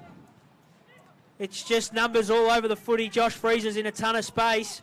He's got to somehow collect this ball, send it in, back where all the numbers are. He did shoot the handball out to Sam Critchley. Critchley sends it in. Big pack of players sit under it. It's roved. The kick by Ferrado to the top of the goal square. Will it dribble all the way through? It doesn't. It's off hands. It's out of bounds in the forward pocket. 10-14, 74 Vic Country. 9-9, 63 the Ammos. Rain continues to tumble. There can't be much longer to go. Every player from Vic Country is inside the arc. Only a couple standing outside it. It's thrown back in. Good luck making a meal out of this one. The kick from Cole to centre half forward. Critchley's back there. He tapped it forward, but coming through the other way, who's been super today, was Hayes. He got it to Cole. Now can he run all the way through? What's he doing? Cole, the foot race. Does it go all the way? It dribbles through for a minor score, and Marshall Rippon. Why didn't he keep running? Back in. Your guess is as good as mine. He had Hayes with him as well. Bizarre. Anyway, they know better than me, so I'll back them in. Long kick to the centre square. There's a whistle going the Ammos' way. They do have to go. It's got to be kamikaze from here. Green gets the give and go from Ferrato. Kicks to the wing. Players go tumbling. It's a free kick. Free kick going the way of Connor Lappin. Out on the outer side, on the wing. Goes short. They're just held up for the time being. They couldn't get that quick flow that they need to score here. Driven deep inside 50. Who can fly? Tough ball to mark in these conditions. Filter back. Tudor out of trouble again. They just keep repelling Country. Big footy this. Freezer. Does he keep it in front of himself? It's Ferrato, excuse me. But Country emerge with it. And they can run this to goal now. Chipped over the top. He's kept running Hayes, and he takes the mark and will finish the game for AFL Vic Country. Just phenomenal work from the Country boys to continue to run and to continue to carry, and just even finding targets in this sort of conditions and handling the ball still as well as they have been for the first 3 quarters. Fantastic effort. It'll be 5-1 this term if he kicks it. Yeah. They've owned the last quarter. So Hayes from directly in front to all but seal the victory. Comes in, straight through. Got it. They get round him too. He's been huge in this last quarter, Hayes. Hasn't he? He's kicked 3. He has. He's been a star, James Hayes. Comes from a star-studded family. You mentioned earlier, the twin brother of Will. Footscray. They're going to claim a win today. And of course, the son of David Hayes, the legendary horse trainer. Still bringing the changes. They want to finish this off very strongly. AFL Vic Country. Spud put it his own way 2 years ago. He had his pants pulled down by the VAFA. They've made every post a winner today. It comes out now to Cole, who's coming to his own today. Numbers down there. Critchley couldn't take the mark. He shot the handball out. Intercepted Josh Freezer down there as well. It falls to Ross. He's got the handball to Rippon. Rippon the clearing kick up to the wing. Flying through. It comes down to the front with Ben Daru. He went by hand to Josh Green. On the far side of the ground. Playing out time now. The kick from Green. It fell to Tudor, but went out of bounds. Off hands. Long last quarter, boys. It feels a long time. I just wonder if the timekeepers think the scores are even at the moment, boys. Just letting it play out. Put Nick Armistead out of his misery. This one's thrown back in. Big Country can clear it from the stoppage. They do. Just nudged under it was Hayes. Has a couple to contend with. Lays a good tackle, though. Did Hayes. Butted up really nicely. Ball's on the outer side, holding the footy. They've just gritted the teeth of Vic Country in this final term and overrun, really, the Ammos. They have, absolutely they've overrun. 5 goals to 1 it is in this term, the Country's way. Kick inside, 50. Wasn't the world's greatest kick. Freezer takes the mark. Dora Elementary now, though, you would think. Short ball from Crocker. Paul had to dive to attempt the mark. Dumped out of trouble. High ball. Good effort by Hill to just palm it down. Handball back by Quinn. Dancing into trouble again. Oh, that's a genuine air swing, that. Came back to Wood. Wood did a good job to butter up. Thump down. Strong tackle on Baird. And with the ball up just below us. 11-15, 81. AFL Vic Country, 9-9-63. The Ammos, 18-point lead. Harry Hill's got it. Got the handball to Green. He went back to Hill, the 1-2. He's kicked into Cam O'Shea, who partially smothered it. It fell to Cam O'Shea now. His kick went all of 3 metres towards LeGrice, who just paddled it in front of himself. Nathan Horbury starred in the third quarter. LeGrice goes off the ground. Connor Lappin picked it up. He got the handball towards... Oh, shot the handball over his head there. That was Billy Kanakis. Maybe trying to do some dry weather stuff on a wet weather afternoon here. The number comes out. It comes to Tom Paul, who has not stopped trying all afternoon. Billy sits under it. He's got this one. And he'll go back. He needs to push back quickly. And have a shot at goal, Billy. And he does. He goes quickly now. Turns. Goes. The kick is a behind from Billy Kanakis. Is it a bad day in front of goal? Billy. Probably hasn't been his favourite day. Billy Kanakis, you're right about that. It's going to come back in through Nathan Horbury. He'll come to the broadcast side of the ground. This is one of the longest quarters in footy history. It's nearly 40 minutes. I reckon the timekeeper's fallen asleep down there. Connor Lappin's kick off the ground goes out of bounds. It's going to be thrown back in. Well, it is the VAFA's end of the ground. It is John Robinson's 75th game as a timekeeper for the VAFA, so Robbo. maybe he's just embracing it all in this last quarter. Oh, Robbo. Boys, has gone on. Michael. Can someone call Robbo? Throws a boot at it. There we seen go. how to play in. There's the final siren, and it's Country over City. It's AFL Vic Country who've claimed this one. Just trying to read the scoreboard from down there. It is 11-15. 81 to 9-10-64 is the final score here at Icon Park. Boys, it was a fantastic game for the majority of that one, wasn't it? It certainly was. 5 goals, 5 in the last term, Vic Country, after trailing 7 points at three-quarter time. The Ammos kicked 1 goal, 5, Nico, and there was a turning point almost, if you want to call it that, where Billy Kanakis had the shot at goal to extend the 7-point margin to 13 points. He didn't score at all, and end-to-end stuff cut the margin back to 1 point through James Hayes, and they just took it from there on, really. Absolutely. The Ammos were certainly on top, I think, in the first 5 to 7 minutes of that fourth quarter.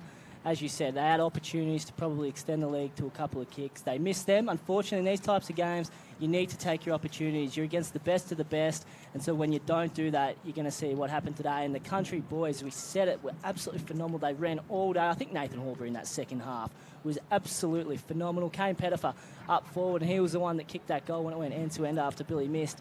Just the way he used his body today, and it was a great battle between him and Connor Ross.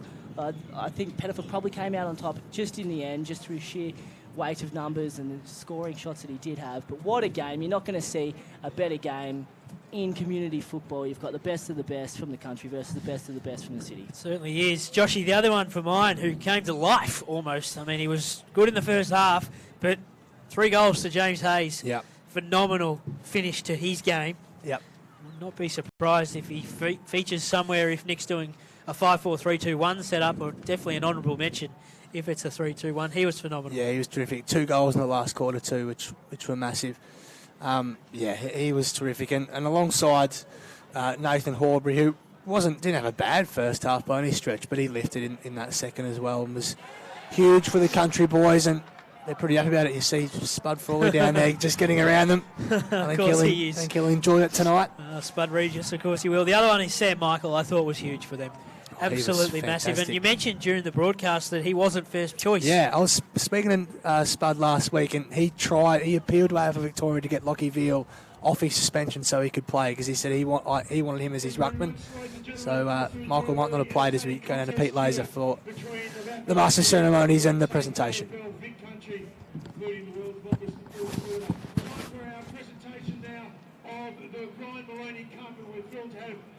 Family here and John Maloney to present the trophy to the victorious team, WorkSafe AFL Vic Country, and we call up the captain Alan Baird and coach Danny Frawley to accept the trophy from John Maloney, son of Brian Maloney. A big round of applause for the victorious team, WorkSafe AFL Vic Country. A really entertaining game. We also thank Street Panel everyone on behalf of the VAFA as well. Fantastic contest.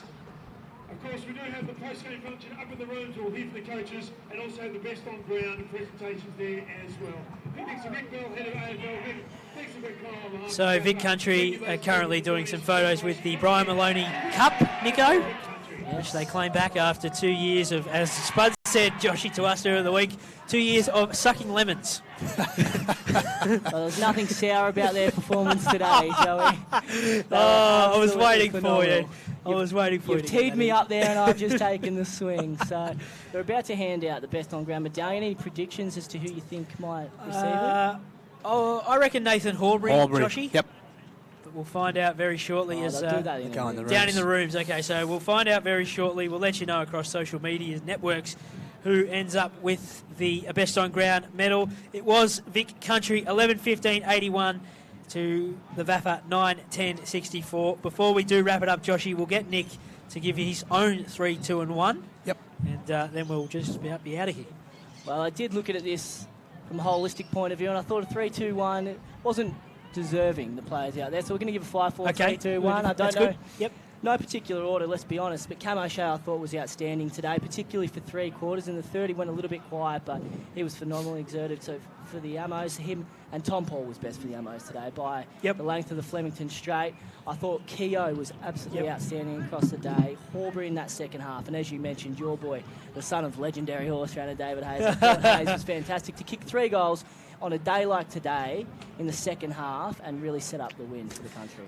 My few best, just as a handful, again, similar to Nick, no real order. Alex Sincotta, thought was huge. Kane Pettifer.